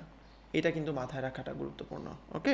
তাহলে অ্যালুমিনিয়াম ক্লোরাইড ডাইমার অণু গঠন করে এবং ডাইমারের মধ্যে কয়টা সন্নিবেশ থাকে, কয়টা সমযোজী থাকে, এটা জানাটা ইম্পর্টেন্ট। গেল। এইখানে আর খুব বেশি গ্রুপ 13তে খুব বেশি মানে জানার কিছু নাই আর কি। ওকে, এবার আসা হচ্ছে আমরা নেক্সটে পড়বো হলো গ্রুপ 14। গ্রুপ 14 এর যে মৌলগুলো আছে এইগুলার মধ্যে কোনটার কীরকম বৈশিষ্ট্য আছে। গ্রুপ 14 মধ্যে আছে কার্বন আর হচ্ছে সিলিকন। এই দুইটা নিয়ে আসলে আমরা একটু বেশি মনোযোগী থাকব। ওকে, তাহলে গ্রুপ 14 যে মৌলগুলো আছে, দেখো 14 মধ্যে কার্বন আর সিলিকনের কথা আমরা বললাম। তাহলে এই যে কার্বন আর সিলিকন, এই দুইটা নিয়ে আমরা একটু এদের ধর্মগুলো, এরা কীভাবে বিক্রিয়া করে, এদের অক্সাইডগুলো কীরকম, এইটা নিয়ে একটু কথাবার্তা বলতে হবে আমাদের। ঠিক আছে? দেখো, তাহলে গ্রুপ 14 মৌলসমূহের রাসায়নিক বিক্রিয়া, এরা কি কি করে? ক্লোরিন অক্সাইড সহ আমাদের লাগবে না। এই যে কার্বনের অক্সাইড আর হচ্ছে সিলিকনের অক্সাইড, এরা দুইটা কিন্তু দুই রকম, দুইটাই গ্রুপ 14 মৌলের অক্সাইড। বাট কার্বনের যে অক্সাইড এটা কিন্তু গ্যাস, বাট সিলিকনের যে অক্সাইড এটা কিন্তু একটা কঠিন পদার্থ। কেন হইল? এটার বিশাল বড় ব্যাখ্যা আছে, দুর্বল ভ্যান্ডার ওয়ালস বন্ধন আছে কার্বন ডাইঅক্সাইডের মধ্যে, সিলিকন হচ্ছে বিশাল বড় দৈত্যাকার অণু গঠন করে, অনেক ধরনের ব্যাখ্যা আছে। এই ব্যাখ্যাগুলো ইন ডিটেলসে আমরা এখন পড়বো না, কারণ এতটা নেসেসারি না এখন। জাস্ট তুমি একটু মনে রাখো কার্বন ডাইঅক্সাইডের মধ্যে দুর্বল ভ্যান্ডার ওয়ালস বন্ধন থাকে, এই জন্য এটা গ্যাসীয়। ঠিক আছে? বাট সিলিকন অক্সাইড বড় জায়ান্ট মলিকুল তৈরি করে, এই জন্য এটা হচ্ছে কঠিন পদার্থ। ঠিক আছে? ওকে, এখন এইখানে একটু আসো, দেখো যে সিলিকনের অষ্টক সম্প্রসারণ সম্ভব, সিলিকনের অষ্টক সম্প্রসারণ সম্ভব। এই যে আমরা একটু আগে বলতেছিলাম যে সিলিকনটা অনেক বিশাল বড় অণু গঠন করে, অর্থাৎ এই যে ধরো সিলিকন আছে, চারপাশে হইতেছে ধরো অক্সিজেন অক্সিজেন অক্সিজেন অক্সিজেন এইভাবে, বাট এটা আরও সিলিকনের সঙ্গে যুক্ত হতে পারে, ঠিক আছে, এটা আরও যুক্ত হতে পারে। সো এই যে তার অষ্টক সম্প্রসারণ করতে পারে এবং এই জন্য তার আশেপাশে আরও অনেক মৌলনীয় যৌগ গঠন, বড় যৌগ গঠন করতে পারে। এই জন্যই সিলিকনের যে অক্সাইড আছে এগুলো কিন্তু কঠিন পদার্থ হয়, ঠিক আছে। এইটা আমরা একটু মনে রাখবো, এইখান থেকে আর বেশি কিছু আমরা মনে রাখবো না, আমরা জাস্ট অক্সাইডটা কি ধর্মী এটা মনে রাখাটা গুরুত্বপূর্ণ। আর by the way carbon dioxide বা সিলিকন মানে সিলিকনের যে অক্সাইডগুলো আছে এগুলো কিন্তু অম্লধর্মী, হ্যাঁ, অ্যাসিডিক।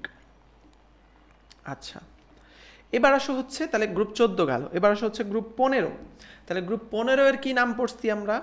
গ্রুপ 15 এর নাম পড়ছি আমরা কি বলতো? নিকটোজেন, তাই না? গ্রুপ 15 এর নাম পড়ছি আমরা নিকটোজেন। তাহলে গ্রুপ 15 এর 6টা মৌল যেমন nitrogen, phosphorus, arsenic, SB, bismuth, MC, এগুলাকে বলি নিকটোজেন। কেন নিকটোজেন? কারণ এদের যে প্রথম যেই মৌলটা নাইট্রোজেন, এটা হলো একটা শ্বাসরোধকারী গ্যাস। এখন নাইট্রোজেনের ক্ষেত্রে কিছু ইম্পর্টেন্ট কথাবার্তা মনে রাখা লাগবে, হ্যাঁ। এক নম্বর কথা হচ্ছে নাইট্রোজেনের N2 হিসেবে থাকে, তাই না? এই যে N2 হিসেবে থাকে, যে দুইটা নাইট্রোজেন হিসেবে থাকে, এদের মধ্যে কিন্তু 3টা বন্ড থাকে, এবং যেহেতু এদের মধ্যে 3টা বন্ড, এরা কিন্তু অনেক শক্তিশালী, অনেক শক্তিশালী, এবং এই বন্ডটা শক্তি হইতেছে 945 কিলোজুল পার মোল। এটা বিশাল একটা বন্ড, মানে শক্তি, হ্যাঁ। সো এই জন্য এই নাইট্রোজেন বন্ডটাকে যদি আমরা ভাঙতে চাই তখন আমাদের অনেক বেশি তাপ লাগে। কত ডিগ্রি জানো? 3000 ডিগ্রি সেন্টিগ্রেড তাপ লাগে। তাহলে এই 3000 ডিগ্রি সেন্টিগ্রেড তাপ লাগে, এটা 945 কিলোজুল পার মোল শক্তি, হ্যাঁ। তো এই যে এত বেশি শক্তি, এই জন্য নাইট্রোজেনকে কিন্তু এক ধরনের নিষ্ক্রিয় গ্যাস বলা হয়। অর্থাৎ তোমার যে গ্রুপ 18 যত নিষ্ক্রিয় গ্যাসগুলো আছে, তারপরে যদি পর্যায়সারণীতে কোনো নিষ্ক্রিয় কিছু বলা যায় সেটা হইতেছে নাইট্রোজেন, মানে সে বিক্রিয়াই করতে চায় না, এরকম আর কি। বুঝতে পারছো? এই জন্য নাইট্রোজেন কিন্তু দেখো নিষ্ক্রিয় গ্যাসের পরে সবচেয়ে নিষ্ক্রিয় মৌল কোনটা? Nitrogen gas. এই জন্য মাঝে মাঝে নিষ্ক্রিয় মাধ্যম হিসেবে কিন্তু নাইট্রোজেন গ্যাসকে আমরা ইউজ করতে পারি, ঠিক আছে। আচ্ছা, এখন দেখো গ্রুপ 15 এর মধ্যে আমরা দুইটা মৌলের কথা জানি, একটা হলো নাইট্রোজেন, একটা হলো ফসফরাস। তো এই দুইটা জিনিসের মধ্যে একটা সমস্যা আছে। একজন NCl3, এটা তোমরা এইচএসসিতে পড়ছো, খ নাম্বারের প্রশ্ন অনেক সময় লিখছো। NCl3 গঠন করতে পারে, ফসফরাসও PCl3 গঠন করতে পারে, কিন্তু ফসফরাস PCl5 গঠন করলেও নাইট্রোজেন NCl5 গঠন করতে পারে না। নাইট্রোজেন NCl5 গঠন করতে পারে না। এটা কেন পারে না এবং এটা কেনই বা ইম্পর্টেন্ট, এই কনসেপ্টটা কেনই বা ইম্পর্টেন্ট, হ্যাঁ, এটা একটু তোমাদের জানা দরকার। দেখো এই পুরো জিনিসটার নামই হচ্ছে, মেকানিজমটাই হচ্ছে অষ্টক সম্প্রসারণ। একটু আগে আমরা সিলিকন যখন পড়তেছিলাম তখন আমরা বলছি, বা ডিটেলসে বলি নাই, এখন আমরা বলবো। দেখো তাহলে অষ্টক সম্প্রসারণ জিনিসটা আসলে কি? দেখো নাইট্রোজেন এর পারমাণবিক সংখ্যা হচ্ছে 7, তাহলে 1s2 2s2 2p কত হবে তাহলে বলো? 3, তাই না? আমরা জানি ইলেকট্রন বিন্যাসটা তুমি যদি লেখো এরকম হবে 2p3, p কে আমরা আবার কি করি? ভাগ করি px py pz, তাই না? তাহলে প্রথমে px এ একটা যায়, py তে একটা যায়, pz এ একটা যায়। ওকে, ফসফরাসের ক্ষেত্রে আসো, ফসফরাসের হচ্ছে 15, তাহলে 1s2 2s2 2p6 3s2, আচ্ছা এটা কি 2s2 2p6 3s2 3p3 এরকম থাকে, তাই না? তাহলে এর দেখো শেষে থাকবে হচ্ছে এরকম 3s2 আর 3p3, তাহলে px এ একটা, y তে একটা, pz এ একটা, এইভাবে যায় ইলেকট্রনগুলো। এখন যখন নাইট্রোজেনের সঙ্গে ক্লোরিন যুক্ত হবে তখন ক্লোরিনের শেষেও একটা ইলেকট্রন কি ঘাটতি আছে, তাহলে এই ইলেকট্রনগুলো তখন কি হবে? ক্লোরিনের সঙ্গে শেয়ার করবে, তাই না? তাহলে দেখো এই ইলেকট্রনগুলো সে ক্লোরিনের সঙ্গে শেয়ার করবে, তখন এইখানে একটা ক্লোরিন বসবে, এখানে একটা ক্লোরিন বসবে, এখানে একটা ক্লোরিন বসবে। এইখানে ক্লোরিনের সঙ্গে ক্লোরিনের যে সর্বশেষ একটা ইলেকট্রন আছে, ক্লোরিনের শেষে কিন্তু কয়টা ইলেকট্রন থাকে বলো তো? এরকম 2 4 6 7টা। এই যে এখানে একটা ইলেকট্রনের যে ঘাটতি আছে, এইখানে হচ্ছে ইলেকট্রনগুলো বসে আর কি, বসে তাহলে ক্লোরিনের সঙ্গে এরা যৌগ গঠন করে। যাই হোক, এটা যৌগ গঠন দেখানো আজকে আমাদের উদ্দেশ্য না। তাহলে এই যে সে তিনটা দেখো ক্লোরিনের সঙ্গে কিন্তু যুক্ত হইতে পারলো, তাই না? পারলো তো। ফসফরাসও কিন্তু সেইমভাবে তিনটা ক্লোরিনের সঙ্গে যুক্ত হইতে পারবে। ঘটনা হইল যদি 5টা ক্লোরিনের সঙ্গে যুক্ত হইতে হয়, এখানে তোমার আরও বিজোড় ইলেকট্রন লাগবে, ঠিক আছে? আরও বিজোড় ইলেকট্রন লাগবে, তাইলেই তুমি শুধুমাত্র ফসফরাসের সঙ্গে যুক্ত হইতে পারবা, আরও ফসফরাস বলছি, ক্লোরিনের সঙ্গে যুক্ত হইতে পারবা। তো দেখো ঘটনা হইল তুমি যদি নাইট্রোজেনকে এক্সাইটেড করো, এই যে 2টা ইলেকট্রন আছে 2s-এ, এখান থেকে একটা ইলেকট্রন লাফ দিয়ে পরবর্তী শক্তি স্তরে যাওয়ার কথা, যাইতে পারতো যদি তার ওইরকম একটা স্পেসিফিক অরবিটাল ফাঁকা থাকতো। অর্থাৎ এখানে যদি তার 2d অরবিটাল নামে কিছু একটা থাকতো, তাইলে এই ইলেকট্রনটা লাফ দিয়ে এখানে যাইতো, একটা অযুগ্ম ইলেকট্রন হইতো, সেটা ক্লোরিনের সঙ্গে যুক্ত হইতে পারতো। তখন দেখো 1 2 3 4 5টা হইতো, chlorine chlorine chlorine chlorine chlorine. কিন্তু নাইট্রোজেনের কিন্তু কোনো 2d অরবিটাল নাই, আছে? নাই, 2d অরবিটাল কিন্তু পসিবল না। এই জন্য নাইট্রোজেন কখনোই 3টার বেশি ক্লোরিনের সঙ্গে যুক্ত হইতে পারে না। বাট ফসফরাসের ক্ষেত্রে দেখো মজার বিষয়টা কি, এই যে 3s-এ 2টা ইলেকট্রন আছে, তুমি যখন ফসফরাসকে এক্সাইটেড করবা, মানে একটু তাপ দিবা, তখন এই ইলেকট্রনটা 3s-এর এই ইলেকট্রনটা লাফ দিয়ে 3d-তে যাইতে পারবে। ওর কিন্তু নাইট্রোজেনের কিন্তু 2d নাই, কিন্তু ফসফরাসের কিন্তু 3d আছে। তখন এই 3d-তে হবে একটা, 3s-এ হবে একটা, p-তে 3টা, d-তে একটা। তখন দেখো এই যে 5টা বিজোড় ইলেকট্রন, 1টা 2টা 3টা 4টা 5টা, ঠিক আছে? এগুলো তো নাই।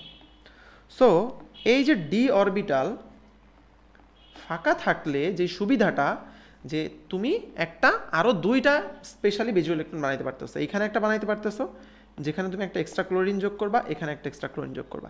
তাহলে এই যে দেখো প্রত্যেকটা বিজোড় ইলেকট্রনের সঙ্গে একটা একটা করে ক্লোরিন, 5টা ক্লোরিন হলো। যেহেতু ফসফরাসের 3d অরবিটালটা পসিবল, দ্যাটস ওয়াই এখান থেকে একটা ইলেকট্রন জাম্প করে আরেকটা এক্সট্রা বিজোড় ইলেকট্রন বানাইতে পারে। এই জন্যই PCl5 পসিবল, কিন্তু NCl5 কিন্তু পসিবল না, কারণ এর কোনো 2d অরবিটাল নাই। এই যে এইটাকেই আমরা বলতেছি অষ্টক সম্প্রসারণ। কেন অষ্টক সম্প্রসারণ বললাম? কারণ আমরা জানি ফসফরাসের শেষে নর্মালি বিজোড় ছিল 3টা, এবং এই 3টার সঙ্গে ক্লোরিন একটা করে শেয়ার করত। তাইলে ফসফরাসের অষ্টকে তখন কয়টা থাকতো ইলেকট্রন টোটাল? দেখো 2 4 6টা। কিন্তু এখন নতুনভাবে যখন তুমি করছো, তখন কিন্তু ফসফরাসের দেখো সর্বশক্তি স্তরে আরও 2টা বিজোড় বাড়ছে, আরও 2টা ক্লোরিন এসে যুক্ত হয়েছে। তখন দেখো তো জোড় হয়ে গেছে কয়টা? টোটাল 5টা, মানে টোটাল 10টা হয়ে গেছে ইলেকট্রন সর্বশেষ শক্তি স্তরে। বাট নর্মালি আমরা জানি কি সর্বশেষ শক্তি স্তরে সর্বোচ্চ 8টা ইলেকট্রন থাকবে, তাই না? 8টা ইলেকট্রন নিয়েই বন্ধনগুলো গঠন হবে, এর বেশি হবে না। বাট এই যে 8টার জায়গায় 10টা হয়ে গেল, 4 পেয়ারের জায়গায় 5 পেয়ার হয়ে গেল, এইটাকে আমরা বলতেছি অষ্টকটাকে আমরা সম্প্রসারণ করতে পারছি। হ্যাঁ, অষ্টকটাকে এক্সপ্যানশন করতে পারছি। আবার অষ্টক সংকোচনও কিন্তু আছে। ওকে, সো তাহলে এই জন্য যেহেতু অষ্টক সম্প্রসারণ সম্ভব ফসফরাসের, এর 3d অরবিটাল পসিবল, এর আরও একটা এক্সট্রা বিজোড় ইলেকট্রন পসিবল, দ্যাটস ওয়াই এটা কিন্তু PCl5 গঠন করে, NCl5 গঠন হয় না। সো এটা ছিল একটা ছোট্ট ব্যাখ্যা। বাট এইভাবে যদি তুমি পড়ো, এইভাবে যদি তুমি বুঝে আসো, এটা তোমাদের HSC লাইফেই বুঝে আসার কথা, অ্যাডমিশনে আমাদের এত ডিটেলসে পড়ানোর কথা না। বাট অনেকেই দেখা যায় যে এই কনসেপ্টগুলো বুঝে না বিধায় এরকম সহজ প্রশ্নগুলো আসলেও সে গুলায় ফেলে, পরীক্ষার হলে গিয়ে পারে না। হ্যাঁ, এই জন্য আমি একটু চেষ্টা করি তোমাদেরকে ডিটেলসে কনসেপ্টগুলো দিয়ে দেওয়ার। ওকে, আচ্ছা, এবার দেখো অক্সাইড নিয়ে আমরা আসি। হ্যাঁ, আমরা তো ক্লোরাইড নিয়ে গেলাম, এবার একটু অক্সাইড নিয়ে আসি। নাইট্রোজেনের টোটাল অক্সাইড আছে 5টা। কয়টা অক্সাইড আছে? 5টা। তাহলে কীভাবে এই 5টা আমরা লিখি? দেখো, নাইট্রোজেন আর অক্সিজেন, তাই না? এইভাবেই তো অক্সাইডগুলো গঠন হবে। এখন যদি যোজনীগুলো আমরা লিখি, অক্সিজেনের যোজনী কত? 2। অক্সিজেনের যোজনী কত? 2 সব নাইট্রোজেনের ঘাড়ে লিখলাম। এখন নাইট্রোজেনের যোজনী যদি 1 হয় তাহলে এক ধরনের অক্সাইড, সে যদি 2 হয় এক ধরনের অক্সাইড, 3 হয় এক ধরনের অক্সাইড, 4 হইলে এক ধরনের অক্সাইড, 5 হইলে এক ধরনের অক্সাইড। তাহলে দেখো কি বলি আমরা এগুলোকে, N, এটা কি হবে? Actually N2O। এটা কি হবে? দেখো 2 2 কাটাকাটি হবে, এইটা অ্যাকচুয়ালি হবে NO।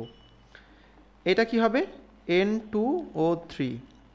এটা কি হবে N2O4 অথবা এটাকে আমরা বলতে পারি NO2, ঠিক আছে, আর এটাকে বলতে পারি আমরা N2O5। তাহলে দেখো এগুলোর নাম কি, প্রথম যেটা আমরা N2O পড়লাম, এই N2O যেটা এটার নাম হচ্ছে নাইট্রাস অক্সাইড। কি অক্সাইড? নাইট্রাস। যেহেতু এখানে যোজনী সবচেয়ে কম, অক্সিজেন সবচেয়ে কম আছে, মাত্র একটা অক্সিজেন আছে, তাহলে সবচেয়ে কম অক্সিজেন থাকলে আস হয়, এর চেয়ে একটু বেশি থাকলে হয় ইক, এই জন্য পরেরটা নাম হচ্ছে নাইট্রিক অক্সাইড। তাহলে নাইট্রিক অক্সাইড কী হবে? NO। তোমরা অনেক সময় ভাবো এইটা মনে হয় নাইট্রিক অক্সাইড, ভুল, নাইট্রিক অক্সাইড হচ্ছে NO। এবার হচ্ছে ডাইনাইট্রোজেন ট্রাই অক্সাইড, এই যে ডাইনাইট্রোজেন ট্রাই অক্সাইড। এরপরে হচ্ছে ডাইনাইট্রোজেন টেট্রা অক্সাইড যেটাকে বলা, অর্থাৎ এই যে দেখো দুইটা নাইট্রোজেন ছিল, চারটা অক্সিজেন ছিল, তাহলে ডাইনাইট্রোজেন টেট্রা অক্সাইড। এইটারই আর একটা নাম হচ্ছে নাইট্রোজেন ডাইঅক্সাইড, কারণ NO2 আমরা যখন লিখি এটাকে আমরা নাইট্রোজেন ডাইঅক্সাইড বলতে পারি। আর আরেকটা হচ্ছে N2O5 যেটাকে আমরা বলি কি বলতো, ডাইনাইট্রোজেন পেন্টা অক্সাইড। তাহলে এগুলো হচ্ছে নাইট্রোজেন অক্সাইড। এর মধ্যে সবসময় মনে রাখতে হবে ইম্পর্টেন্ট কথা, প্রথম দুইটা, এই যে প্রথম দুইটা N2 আর NO, নাইট্রাস আর নাইট্রিক, এইটা হইল অম্লীয় বা অ্যাসিডিক, এই অক্সাইড দুইটা হচ্ছে অ্যাসিডিক, ঠিক আছে, বাকিগুলা নিরপেক্ষ, বাকিগুলা নিরপেক্ষ। তো অক্সাইডে কোনটা অম্লীয় ক্ষারীয় এটা কিন্তু বারবার আমি বলতেছি, এটা অনেক বেশি ইম্পর্টেন্ট, প্রতি বছর মেডিকেল ভর্তি পরীক্ষার প্রশ্ন আসে, প্রায় প্রতি বছর। ওকে, আচ্ছা, ফসফরাসের কিন্তু এতগুলো অক্সাইড নেই, ফসফরাসের স্থায়ী অক্সাইড দুইটা মাত্র, হ্যাঁ, একটা হচ্ছে P2O3 আর একটা হচ্ছে P2O5, মাত্র এই দুইটা। ওকে, আচ্ছা, আমি মনে একটু উল্টা বলে ফেলছি, দাঁড়াও, আমি মনে একটু উল্টা বলে ফেলছি, এইটা অম্লীয় না, মানে উল্টা বলছি, এই পরের তিনটা অম্লীয়, প্রথম দুইটা হচ্ছে নিরপেক্ষ, হ্যাঁ, প্রথম দুইটা নিরপেক্ষ আর পরের দুইটা হচ্ছে অম্লীয়, পরের তিনটাই হচ্ছে অম্লীয়, ঠিক আছে। তাহলে গেল এগুলা। এই যে এখানে বলা আছে নাইট্রোজেনের দুইটা অক্সাইড, যেমন N2O NO, এই দুটো হচ্ছে নিরপেক্ষ, অপর অক্সাইড সমূহ হচ্ছে অম্লীয়ধর্মী, ঠিক আছে, গেল। আর ফসফরাসের যে দুইটা আমরা বললাম P2O3 আর P2O5, এরা মোটামুটি অ্যাসিডিক, একটা হচ্ছে মেটাফসফরিক অ্যাসিড তৈরি করে, একটা হচ্ছে অর্থোফসফরিক, মানে যেটাতে অক্সিজেন বেশি থাকে ওটাকে আমরা অর্থোফসফরিক অ্যাসিড বলতেছি, বা ওটার অ্যাকচুয়াল নাম হতেছে ফসফরিক অ্যাসিড, যার সংকেত হচ্ছে H3PO4। গেল। তাহলে আমরা ক্লোরাইড নিয়ে কথাবার্তা বললাম, NCl3, PCl3, PCl5, এগুলো নিয়ে কথাবার্তা বললাম, অক্সাইড নিয়ে কথাবার্তা বললাম। এবার আসো হাইড্রাইডগুলো কীরকম, মানে নাইট্রোজেনের হাইড্রাইড, সবচেয়ে বিখ্যাত হাইড্রাইড হচ্ছে NH3, আর ফসফরাসের হচ্ছে PH3, এটাকে আমরা বলি অ্যামোনিয়া, আর এটাকে আমরা বলি হচ্ছে ফসফিন, ঠিক আছে, অ্যামোনিয়া বলি, ফসফিন বলি।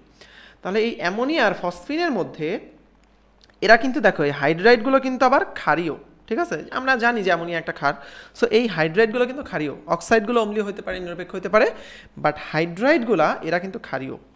এখন কথা হচ্ছে NH3 বা অ্যামোনিয়া এইটা বেশি ক্ষারীয় নাকি PH3 এটা বেশি ক্ষারীয়, এটার মধ্যে কোনটা বেশি ক্ষারধর্মী? তাহলে PH3 অপেক্ষা NH3 এটা বেশি ক্ষারধর্ম প্রদর্শন করে, এটার কারণ কি? তাহলে NH3টা হচ্ছে বেশি ক্ষারীয়, এটার কারণ কি? কারণ হচ্ছে ক্ষার ধর্মটা ডিপেন্ড করে কে কত বেশি ইলেকট্রন ঘনত্ব, কার কত বেশি আছে, মানে যে সেন্ট্রাল মলিকুলটা আছে তার কার ইলেকট্রন ঘনত্ব কত বেশি, এবং ওই ইলেকট্রন দিয়ে সে প্রোটনকে কতটা বেশি আকর্ষণ করতে পারে, ঠিক আছে, এটা হলো মেইন কথা। তাহলে দেখো NH3 বা অ্যামোনিয়া কেন বেশি ক্ষার, তার মধ্যে দুইটা কারণ এখানে বলছে। একটা কারণ হলো নাইট্রোজেনের তড়িৎ ঋণাত্মকতা ফসফরাসের চেয়ে অনেক বেশি, 3। এই কারণে যে ইলেকট্রন ডেনসিটিটা, ধরো নাইট্রোজেন এবং ফসফরাস, এই নাইট্রোজেনের চারপাশে যে ইলেকট্রন ডেনসিটি আছে এটা অনেক বেশি, অল্প জায়গার মধ্যে অনেক বেশি ইলেকট্রন, বাট ফসফরাসেরও ইলেকট্রন আছে, বাট সেটা একটু বেশি জায়গায় ডিস্ট্রিবিউটেড। তাহলে ডেনসিটি কার বেশি? নাইট্রোজেনের বেশি। ইলেকট্রন ঘনত্ব কার বেশি? নাইট্রোজেনের বেশি, ঠিক আছে, এইটা একটা কারণ যার কারণে নাইট্রোজেন H3 এটা বেশি ক্ষারীয়। আর একটা হলো নাইট্রোজেনের পারমাণবিক ব্যাসার্ধ, দেখো এটা ছোট, এই যে এই মাত্রই বলছিলাম নাইট্রোজেনটা ছোট, এই জন্য ইলেকট্রনগুলো যতটুকুই আছে অনেক ডেন্স আকারে আছে, ওকে, এই জন্য অ্যামোনিয়া কিন্তু তীব্র ক্ষার হয়, বোঝা গেছে? ওকে, তাহলে দুইটা কারণ অ্যামোনিয়া বেশি ক্ষার হওয়ার, দুইটা কারণ। তাহলে আমরা গ্রুপ 15 কিন্তু পড়ে ফেললাম। 15-এর মধ্যে কী কী দেখো, আমরা একটু রিক্যাপ করে আসি, প্রথম থেকে একটু রিক্যাপ করে আসি, আমরা পি ব্লকটা একটু রিক্যাপ করি। পি ব্লকে আমরা কী কী পড়লাম? প্রথমে পড়ছি গ্রুপ 13, গ্রুপ 13-এর মধ্যে আমরা পড়ছি অ্যালুমিনিয়াম, তাই না? গ্রুপ 13-এর মধ্যে আমরা অ্যালুমিনিয়াম পড়ছি, বোরন পড়ছি, বোরন আর অ্যালুমিনিয়ামের কোন অক্সাইড কোনটা অ্যাসিডিক কোনটা ক্ষারীয় এটা নিয়ে কথাবার্তা বলছি, অ্যালুমিনিয়ামের ডাইমার নিয়ে কথাবার্তা বলছি। এরপরে আমরা পড়ছি গ্রুপ 14-এর মধ্যে কার্বনের অক্সাইডটা কীরকম, সিলিকনের অক্সাইডটা কীরকম, কোনটা কেন এরকম হলো সেটা আমরা পড়ছি, তারপরে কি পড়ছি, গ্রুপ 15-তে আসছি। গ্রুপ 15-কে আমরা নিকটোজেন বলি। নাইট্রোজেন এবং ফসফরাস এই দুইটা মৌল নিয়ে আমরা পড়াশোনা করতেছি। এটার ক্লোরাইড নিয়ে কথাবার্তা বলছি, এটার অক্সাইডগুলো নিয়ে কথাবার্তা বলছি, এটার হাইড্রাইডগুলো নিয়ে কথাবার্তা বলছি। তাহলে এই জন্য 15 দেখো একটু কিন্তু বেশি জিনিসপত্র আছে, এখান থেকে প্রশ্ন আসার সম্ভাবনা বেশি থাকে। আচ্ছা, এরপরে আমরা চলে আসবো হচ্ছে গ্রুপ 16-তে। ঠিক আছে, এরপরে আমরা চলে আসবো গ্রুপ 16-তে। তাহলে দেখো গ্রুপ 16 যেটা, এই যে গ্রুপ 16, তাহলে গ্রুপ 16-তে আমরা বলছি যে অক্সিজেন আর সালফার নিয়ে আমরা কথাবার্তা বলবো। তাহলে গ্রুপ 16-এর একটা স্পেশাল নাম আমরা একটু আগে একবার পড়ে ফেলছি, যে এরা আকরিক উৎপন্নকারী মৌল বা চ্যালকোজেন্স। এদেরকে আমরা চ্যালকোজেন্স বলি, আকরিক উৎপন্নকারী মৌল বলি। তাহলে অধিকাংশ যে এই ধাতুগুলো থাকে এরা আকরিক রূপে থাকে, এই জন্য মানে এটাকে আমরা বলি হচ্ছে আকরিক উৎপন্নকারী মৌল বা হচ্ছে চ্যালকোজেন্স। তাহলে অক্সিজেন, সালফার, সেলেনিয়াম, টেলোরিয়াম, এটা অনেক সময় তোমরা অনেক ছন্দ দিয়ে পড়ো যে হচ্ছে ও, হ্যাঁ, এসএসসিতে পড়ে, এরকম তোমরা পড়ো আর কি, এসএসসিতে পড়ে। মানে এই যে ওতে হচ্ছে অক্সিজেন, এসে হচ্ছে সালফার, পরের এসে হচ্ছে সেলেনিয়াম, তে হচ্ছে টেলুরিয়াম, এই যে ও এসএসসিতে পড়ে, এরকম ছন্দ দিয়ে তোমরা পড়তে পারো। বাট আমি ডিসকারেজ করি ছন্দ দিয়ে পড়া। আমি বারবার বলি এটা বারবার পড়তে পড়তে তোমার আত্মস্থ করতে হবে। ছন্দটা জাস্ট একটা মেয়ারলি এটাকে জাস্ট আন্দাজে মুখস্থ করা। সো আন্দাজে কিছু জিনিস মুখস্থ করতে হবে মেডিকেল অ্যাডমিশনের জন্য, বাট আমরা যত পারি এটাকে কমানোর চেষ্টা করব। হ্যাঁ, আচ্ছা, এবার দেখো তাহলে অক্সিজেন নিয়ে আমরা একটু কথাবার্তা বলি। তাহলে অক্সিজেন OF2 এইটা গঠিত হইলেও OF4 OF6 গঠিত হয় না। এটার একটা বিশাল বড় ব্যাখ্যা আছে, বাট আমার ধারণা এই প্রশ্নটা খুব বেশি ইম্পর্টেন্ট না, বাট এটা একটু বোল্ড লাইন যেহেতু, সো এই জন্য আমি হাইলাইট করে রাখছি। প্রশ্নে বিভিন্ন কোচিং টোচিংয়ে বা আমাদের ডেইলি টেস্টের প্রশ্ন অনেক সময় পাইতে পারো, বাট এটা মেডিকেল ভর্তি পরীক্ষার জন্য অত বেশি গুরুত্বপূর্ণ না আর কি। ঠিক আছে, হাইড্রাইডটা একটু গুরুত্বপূর্ণ, দেখো হাইড্রাইডটা গুরুত্বপূর্ণ। হাইড্রাইডের মধ্যে কি আছে, অক্সিজেনের হাইড্রাইড কি আর সালফারের হাইড্রাইড কি, এটা একটু বুঝতে হবে। অক্সিজেনের হাইড্রাইডটা হলো সবচেয়ে বিখ্যাত হাইড্রাইড হলো পানি, আর সালফাইডের সবচেয়ে বিখ্যাত হাইড্রাইড হলো H2S বা আচ্ছা হাইড্রোজেন সালফাইড, তাই না? তাহলে এই পানি এবং হাইড্রোজেন সালফাইড এই দুইটা আমাদের গ্রুপ 16-র দুইটা হাইড্রাইড। এখন এই হাইড্রাইডের মধ্যে H2S যেটা, এটা কিন্তু একটা দুর্বল অ্যাসিড, এটা একটা দুর্বল অ্যাসিড, কিন্তু পানি এটা কিন্তু আমরা সবাই জানি প্রশ্নযোগ্য। দেখো এগুলো কিন্তু আমি দাগাইনি, কারণ এটা জাস্ট কমন সেন্সের ব্যাপার, তোমরা সবাই জানো। বইতে এমন অনেক কিছুই আছে তোমরা জাস্ট বাই ডিফল্ট জানো, সব কিছু দাগায় কিন্তু কোনো লাভ নাই। যেগুলো তুমি অনেক বাই ডিফল্ট জানো ওই জিনিসগুলো তো দাগায় বইয়ের লাইন ভারী করার কোনো দরকার নেই, তাই না? সো তোমরা দুইটা হাইড্রাইডের নাম জানলা। এখন এইখান থেকে তোমার গ্রুপ 16-র মধ্যে আর খুব বেশি গুরুত্বপূর্ণ কিছু নাই।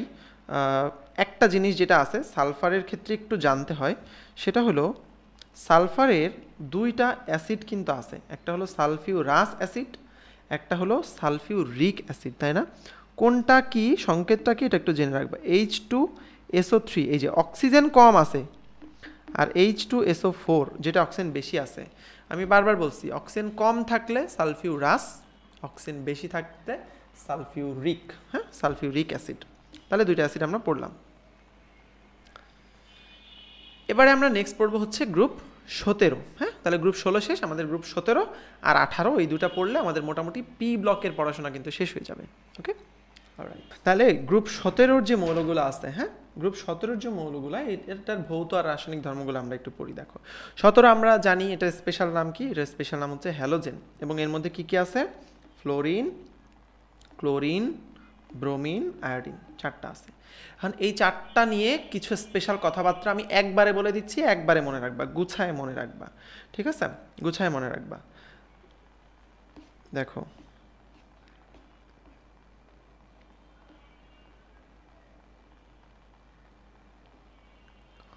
Fluorine, chlorine, bromine, iodine.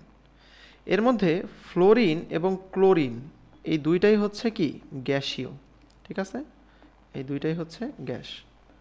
ব্রোমিনটা হইল তরল, আয়োডিনটা হইল কঠিন। আচ্ছা, এগুলোর কালারটা একটু জানা দরকার। ফ্লোরিনের যে কালার এটা একটু ফিকে হলুদ, কি বললাম, ফিকে হলুদ। ক্লোরিন যেটা সেটা হলো সবুজাভ হলুদ। সবুজাভ হলুদ বোঝাই যে যেটা আঁকলাম এটা সবুজাভ হলুদ, মনে থাকে জানি। হ্যাঁ, আচ্ছা। ব্রোমিন পুরো লাল, মনে থাকবে ব্রোমিন হতেছে তরল এবং এটা লাল। আর আয়োডিন যে কঠিন, এটা হইতেছে বেগুনি। ঠিক আছে, কালারগুলো যাতে মনে থাকে যেন কালার দিয়ে দেখাই দিলাম একবারে। তাহলে ফ্লোরিন গ্যাসটা হচ্ছে ফিকে হলুদ, ক্লোরিন হচ্ছে সবুজাভ গ্যাস মানে সবুজাভ হলুদ, ব্রোমিন তরল এবং এটা হচ্ছে লাল, আয়োডিন হচ্ছে কঠিন এবং এটা হলো বেগুনি। এখন কথা হইলো এদের মধ্যে অনেক সময় ক্রোমোটা আসে, মেডিকেল ভর্তি পরীক্ষা আসছে কয়েকবার, সো ক্রোমোটা জানতে হবে।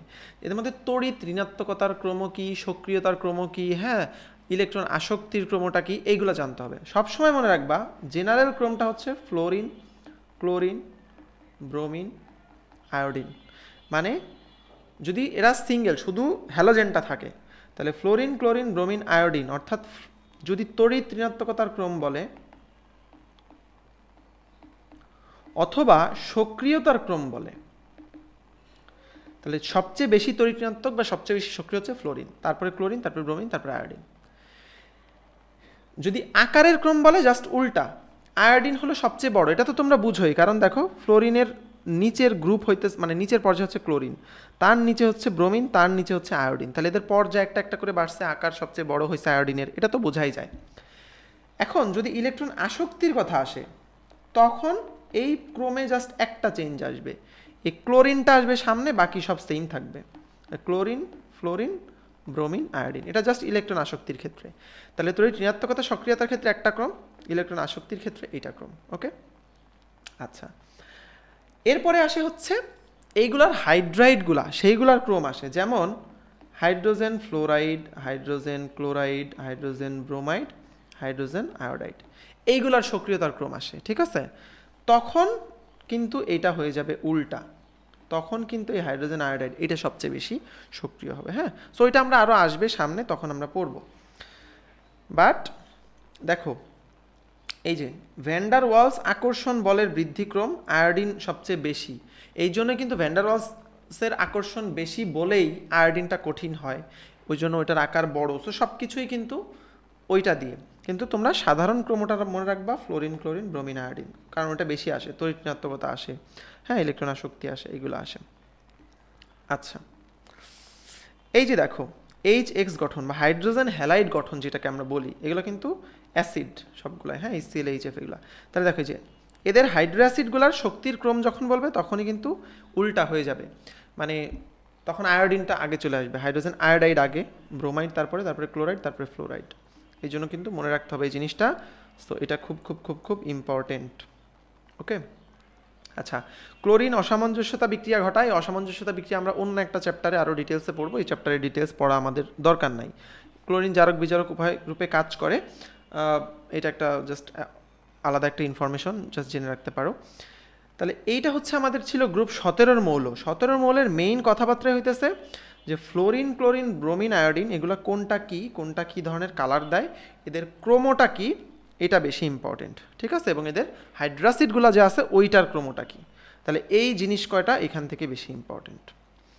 এবার আমরা চলে আসবো আমাদের পি ব্লকের লাস্ট যেটা, সেটা হচ্ছে গ্রুপ 18 যে মৌল, গ্রুপ 18 মৌলগুলার যে রাসায়নিক ধর্ম, ওইখানে আমরা চলে আসবো। তাহলে গ্রুপ 18 মৌলসমূহের রাসায়নিক ধর্ম যদি আমরা পড়তে যাই, আমরা জানি এটার একমাত্র ইম্পর্টেন্ট রাসায়নিক ধর্ম হলো এরা নিষ্ক্রিয়, এরা কারোর সঙ্গে বিক্রিয়া করতে চায় না। বাট এখানে একটা কথা আছে, সেটা কথাটা কাকে নিয়ে, জেননকে নিয়ে। জেনন কিন্তু দেখা গেছে ফ্লোরিনের সঙ্গে বিক্রিয়া করে, 400 ডিগ্রি সেন্টিগ্রেড তাপমাত্রা লাগে, সে ZeF2, ZeF4, ZeX6 তৈরি করে। এখানে একটা প্রশ্ন আসার মতো, সেটা হলো প্রভাবক কত কি নিকেল এবং টেম্পারেচারটা কি 400 ডিগ্রি সেন্টিগ্রেড। এখানে আর তেমন কিছু তোমার কখনোই আসে না বা আসার মতো না আর কি। ঠিক আছে, তাহলে এই দিয়ে আমাদের এস ব্লক এবং পি ব্লক, এই দুইটা ব্লক কিন্তু আমাদের পড়া শেষ হয়ে গেল, এবং আমরা দেখো খুব সময় নিয়ে খুব ডিটেলসে খুব আস্তে আস্তে পড়ছি, এবং আশা করি এই পড়ার পরে, ক্লাসের পরে, এই ক্লাসগুলোর পরে, এটা যখন তুমি ক্লাস পড়তে বসবা নিজে নিজে, তখন তোমার কাছে এগুলো বেশ সহজ লাগবে বা সহজ লাগা উচিত। ঠিক আছে, অলরাইট, ঠিক আছে। এবার আসো আমরা নেক্সট পড়ি আমাদের ডি ব্লক মৌল। এই ডি ব্লক মৌলের সাধারণ ধর্মগুলো আমরা এখন হচ্ছে পড়বো। তাহলে ডি ব্লক এবং এফ ব্লক পড়লে আমাদের এই পর্যায়ে সারণীর ব্লকগুলো মোটামুটি পড়া শেষ হয়ে যাবে এবং আজকের ক্লাসে আমাদের মোটামুটি এইটুকুই টার্গেট। ওকে, তাহলে ডি ব্লক মৌলের সাধারণ ধর্মাবলিতে আমরা আসি। দেখো তাহলে ডি ব্লক মৌল কাকে বলতেছিলাম আমরা, আবার আমরা সেই পর্যায় সারণীতে চলে যাই। দেখো এই যে গ্রুপ 3 থেকে একেবারে কোন গ্রুপ পর্যন্ত, গ্রুপ 12 পর্যন্ত, এগুলো হচ্ছে সব আমাদের ডি ব্লক মৌল, তাই না? এটা হচ্ছে আমাদের ডি ব্লক মৌল। এখন ডি ব্লক মৌল মানে এই সবার কিছু সাধারণ ধর্ম আছে, এটা আমরা পড়বো। এটাতে আবার আমার পি ব্লকের মতো প্রতিটা গ্রুপ ধরে আলাদা আলাদা পড়ার কোনো দরকার নাই, জাস্ট আমরা সাধারণ ধর্মাবলীগুলো পড়বো। অবস্থান্তর মৌলের যে বৈশিষ্ট্যগুলো এটা আর একবার রিক্যাপ করবো। তাহলে দেখো ডি ব্লক মৌলের সাধারণ ধর্মের মধ্যে আমরা এইখানে মনে রাখবো, এস ব্লক যেরকম ছিলাম একটু নরম সরম মানুষে, ডি ব্লক হচ্ছে রাফ অ্যান্ড টাফ টাইপের মানুষ। মনে থাকবে, ডি ব্লক হচ্ছে রাফ অ্যান্ড টাফ টাইপের। তাহলে ওর বৈশিষ্ট্যগুলোও সব ওই ধরনের হবে। দেখো এরা খুব ভারী ধাতু, এদের ঘনত্ব খুব বেশি, ঠিক আছে? আচ্ছা, এরা পরিবর্তনশীল জারণ অবস্থা দেখা যায়। হ্যাঁ, এদের গলনাঙ্ক স্ফুটনাঙ্ক খুব উচ্চ, যেহেতু অনেক ভারী ধাতু তাহলে কি গলনাঙ্ক স্ফুটনাঙ্ক অনেক বেশি হবে। এরা কঠিন এবং শক্ত হয়, ওই যে কি বললাম রাফ অ্যান্ড টাফ হয় অনেক, ঠিক আছে? শুধু একটাই ব্যতিক্রম, সেটা হচ্ছে মার্কারি। মার্কারি যে তরল এটা তোমরা সবাই জানো। যেহেতু এরা ধাতু তাহলে অবভিয়াসলি এরা তাপ এবং বিদ্যুতের সুপরিবাহী হবে। আয়নীকরণ শক্তি এস ব্লক মৌলের চেয়ে বেশি হবে এবং পি ব্লক মৌলের চেয়ে কম হবে। এইটা একটু ট্রিকি জিনিস। দেখো তো এস ব্লক মৌলের আয়নীকরণ শক্তি আমরা কি বলছি, যত বাম থেকে ডানে যাচ্ছে আয়নীকরণ শক্তি আস্তে আস্তে বাড়তেছে। কেন? কারণ এখানে মাত্র একটা বের করা লাগতেছে, এখানে 2টা ইলেকট্রন বের করা লাগে, এখানে 3টা বের করা লাগে, 4টা বের করা লাগবে। তাইলে আমার ডি ব্লকের বামে যারা আছে তার চেয়ে আমার ডি ব্লকের আয়নীকরণ শক্তি বেশি হবে, কিন্তু এর এই পাশে যারা আছে তাদের তো ডি ব্লকের চেয়ে আয়নীকরণ শক্তি বেশি। সো পির চেয়ে কিন্তু ডির আয়নীকরণ শক্তিটা কমই হবে, তাই তো? Make sense. এবার দেখো এরা তড়িৎ ধনাত্মক ধাতব মৌল হলেও এদের তড়িৎ ধনাত্মকতা এস ব্লক মৌল অপেক্ষা কম। অবভিয়াসলি, কারণ এস ব্লক মৌলে মাত্র 1টা বা 2টা ইলেকট্রন ত্যাগ করতে হয় তড়িৎ ধনাত্মক হওয়ার জন্য, বাট এদের 3টা 4টা অনেক সময় 5টা এরকমভাবে ত্যাগ করতে হবে। সো অবভিয়াসলি এস ব্লকটা বেশি তড়িৎ ধনাত্মক হবে, তাই তো? আচ্ছা, এস ব্লকে আমরা পড়ছিলাম যেগুলো ক্যাটায়ন ছিল, যেমন সোডিয়াম প্লাস, ম্যাগনেসিয়াম 2 প্লাস, যাদের বীজ ইলেকট্রন থাকতো না ওদেরকে আমরা বলতাম ডায়াম্যাগনেটিক। ডায়াম্যাগনেটিক কথাটার মানে হচ্ছে, দেখো 3 ধরনের ম্যাগনেটিক পদার্থ আছে। একটা হচ্ছে ডায়াম্যাগনেটিক, একটা হচ্ছে প্যারাম্যাগনেটিক,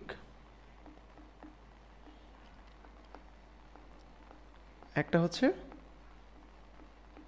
ফেরোম্যাগনেটিক, তাই না? আচ্ছা, ফেরোম্যাগনেটিক সবসময় মনে রাখবা ফেনিকো। ফেনিকো ফেনিকো কি?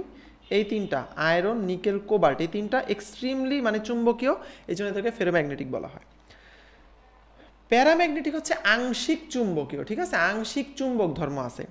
আর ডায়াম্যাগনেটিক হচ্ছে ফেরোম্যাগনেটিকের ঠিক অপোজিট, এরা চুম্বককে আকর্ষণ করে অনেক বেশি।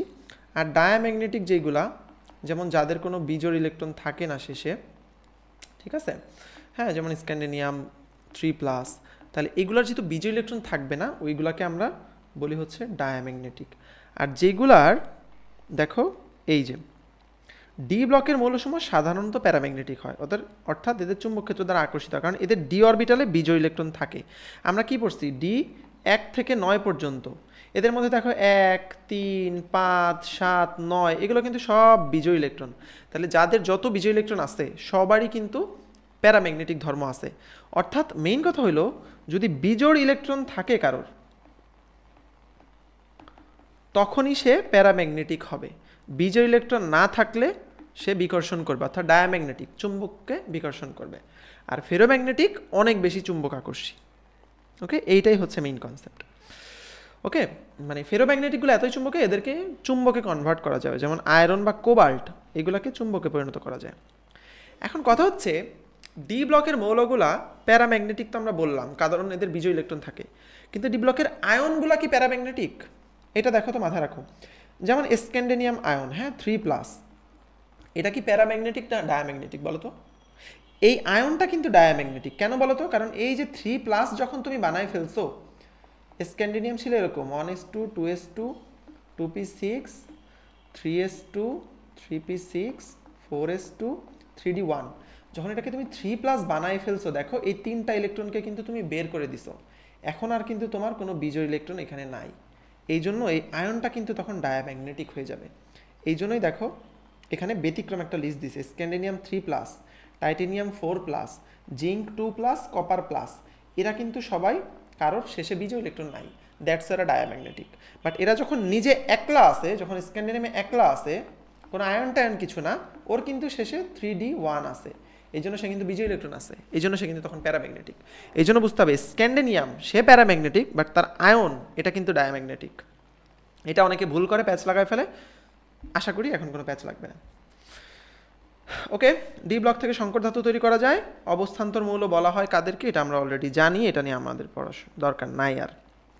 এই যে অবস্থান্তর মৌলের বৈশিষ্ট্য, এটা অলরেডি আমরা আগে পড়ে ফেলছি। জটিল আয়ন, প্রভাবক, প্যারাচুম্বকীয়, হাবিজাবি, এইসব জিনিসপত্র আমরা পড়ে ফেলছি। আচ্ছা, সকল ডি ব্লক মৌল যে অবস্থান্তর মৌল নয়, এটার ব্যাখ্যাও আমরা প্রথমেই বলে ফেলছি। এই জন্যই স্ক্যান্ডিনিয়াম এবং জিঙ্ক এরা কিন্তু অবস্থান্তর মৌল না। কেন? দেখো স্ক্যান্ডিনিয়াম যখন 3+ আয়ন হয়, তখন কিন্তু 3d-তে তার 0 হয়ে যায়, ঠিক আছে? তার 4s-এও থাকে না কিছু, 3d-তেও কিছু থাকে না। ওই যে যেটা আমরা ডায়াম্যাগনেটিকের উদাহরণের সময় বললাম, তখন কিন্তু দেখো তার কিন্তু ডি ব্লকে কিছুই নাই, স্ক্যান্ডিনিয়াম 3+, এই জন্য এটা কিন্তু অবস্থান্তর মৌল হবে না। সেম জিঙ্ক, দেখো এর পূর্ণ অরবিটাল ডিতে 10টা আছে, 10টা থাকুক বা 0 থাকুক, এটাকে আমরা অবস্থান্তর বলতে পারবো না, 1 থেকে 9টা থাকতে হবে, তখনই আমরা অবস্থান্তর বলতে পারবো। ওকে, আচ্ছা, তাহলে এবার হচ্ছে এগুলা আমার এখানে খুব বেশি দরকার নাই। এই যে দেখো অলরেডি আমরা এটা পড়ে ফেলছি, প্যারাম্যাগনেটিক, ফেরোম্যাগনেটিক, ডায়াম্যাগনেটিক। তাহলে প্যারাম্যাগনেটিক কারা? প্যারাম্যাগনেটিক কারা? যেই সব পদার্থ বাহ্যিক চৌম্বক ক্ষেত্র দ্বারা আকৃষ্ট হয়, ওইগুলোকে আমরা বলি প্যারাম্যাগনেটিক বা প্যারাচুম্বকীয়। যাদের পরমাণুতে অথবা আয়নে বিজোড় ইলেকট্রন আছে, ওইগুলোকে প্যারাম্যাগনেটিক বলে, ঠিক আছে? আচ্ছা, যেগুলো ফেরোম্যাগনেটিক, 3টা নাম আমি বলছি, ফেনিকো, ঠিক আছে? ফেনিকো, এটা হচ্ছে ফেরোম্যাগনেটিক। আর ডায়াম্যাগনেটিক কি? গ্রুপ 1 এবং 2 সব ধাতু আয়ন, এইটা কিন্তু মাথায় রাখতে হবে, সব ধাতু কিন্তু না। যেমন সোডিয়াম, তাতে যেহেতু বিজোড় ইলেকট্রন আছে, ও কিন্তু প্যারাম্যাগনেটিক, কিন্তু সোডিয়ামের আয়ন যখন পজিটিভ আয়ন, তখন কিন্তু ওর মধ্যে আর কোনো বিজোড় ইলেকট্রন নাই, তখন এটা কিন্তু ডায়াম্যাগনেটিক। এটা মাথায় রাখতে হবে অলওয়েজ, ঠিক আছে? আচ্ছা, তাহলে আমরা একটা জানি হচ্ছে অবস্থান্তর ধাতুর চৌম্বক ধর্ম, একটা আসে হচ্ছে অবস্থান্তর ধাতুর প্রভাবন ধর্ম, তাই না? প্রভাবন ধর্ম, এটা একটু জানতে হবে। তাহলে দুইভাবে প্রভাবিত করতে পারে, একটা হচ্ছে অধিশোষণের মাধ্যমে, আর একটা হচ্ছে অন্তর্বর্তী যৌগ গঠনের মাধ্যমে। তো এগুলোর মেকানিজম আমাদের খুব একটা বেশি দরকার নাই। আমরা এই যে রাসায়নিক ধর্ম যে 5টা পড়ছিলাম, ওইটা নিয়ে একটু কথাবার্তা বলবো। যে দেখো, 1 নাম্বার হচ্ছে পরিবর্তনশীল জারণ অবস্থা থাকে। ডি ব্লক মৌলগুলার বা অবস্থান্তর ধাতুগুলার জারণ অবস্থা পরিবর্তনশীল। পরিবর্তনশীল মানে কি? তুমি দেখো একটা ক্রোমিয়াম, এই যে ক্রোমিয়াম, এর জারণ সংখ্যা কিন্তু বিভিন্ন রকম হইতে পারে, তাই না? +2 হতে পারে, +3 হতে পারে, +6 হইতে পারে। এবং এটার কারণেই এ ক্রোমিয়াম Cl2, CrCl3, হ্যাঁ, পটাশিয়াম ডাইক্রোমেট, টেট্রাক্রোমেট, এইগুলো সে তৈরি করতে পারে, কারণ তার পরিবর্তনশীল জারণ অবস্থা আছে। কেন পরিবর্তনশীল জারণ অবস্থা আছে? কারণ ক্রোমিয়াম 24, দেখো এটা আর্গনে ইলেকট্রন বিন্যাস, তারপরে হচ্ছে আমার 4s2, 3d কত হবে বলো তো? 3d, তাহলে 4s2 পরে 3d 24, তাই না? 4 হবে, 3d4। তাইলে এই 3d4 বিভিন্ন রকমভাবে কিন্তু বিন্যস্ত হইতে পারে। 4s2 3d4, দেখো এর যোজনী 6 হইতে পারে, যে 4 আর 2 6, এটা হইতে পারে। এর যোজনী শুধু 2 হইতে পারে, এর যোজনী +3 হইতে পারে। তাহলে অনেক রকম হইতে পারে, কারণ ডি অরবিটালে যে 5টা ঘর আছে, এগুলো বিভিন্নভাবে নিজেদের মধ্যে বিন্যাস হইতে পারে, ঠিক আছে? এই জন্য এই যে ক্রোমিয়াম বলো, আয়রন বলো, এদের ডিফারেন্ট জারণ সংখ্যা পসিবল। ওকে, আচ্ছা, ক্রিস্টাল ফিল্ড এগুলো আমাদের দরকার নেই। আমাদের নেক্সট যেটা দরকার আছে সেটা হচ্ছে লিগ্যান্ড কি জিনিস এবং সন্নিবেশ সংখ্যা কি জিনিস, এই দুইটা কনসেপ্ট আমাদের এখানে একটু দরকার আছে। হ্যাঁ, হাজারি স্যারের বইতে এই অংশটা একটু বেশ এলোমেলো অবস্থায় দেওয়া, এই জন্য আমি যতটা কনসাইজ হইতে তোমাদের যতটুকু লাগবে ওইটুকুই পড়াই দেওয়ার চেষ্টা করতেছি। সব এলোমেলো জিনিসপত্র পড়তে গেলে মাথায় অনেক প্যাচ লেগে যাবে। কেমিস্ট্রি হচ্ছে মাথা ফ্রি করে খুব স্পেসিফিক করে আমরা পড়ার চেষ্টা করব। তাহলে একটা দেখো জটিল আয়ন গঠনকালে আমরা একটা টার্ম শুনি, টার্মটার নাম হচ্ছে দাতা বা লিগ্যান্ড। এই লিগ্যান্ড কথাটার মানে কি? লিগ্যান্ড কথাটা মানে হচ্ছে যার এক্সট্রা আছে। দাতা কে হয়? যার এক্সট্রা টাকা পয়সা আছে, যার এক্সট্রা সম্পত্তি আছে, সেই তো তখন দান করে, তাই না?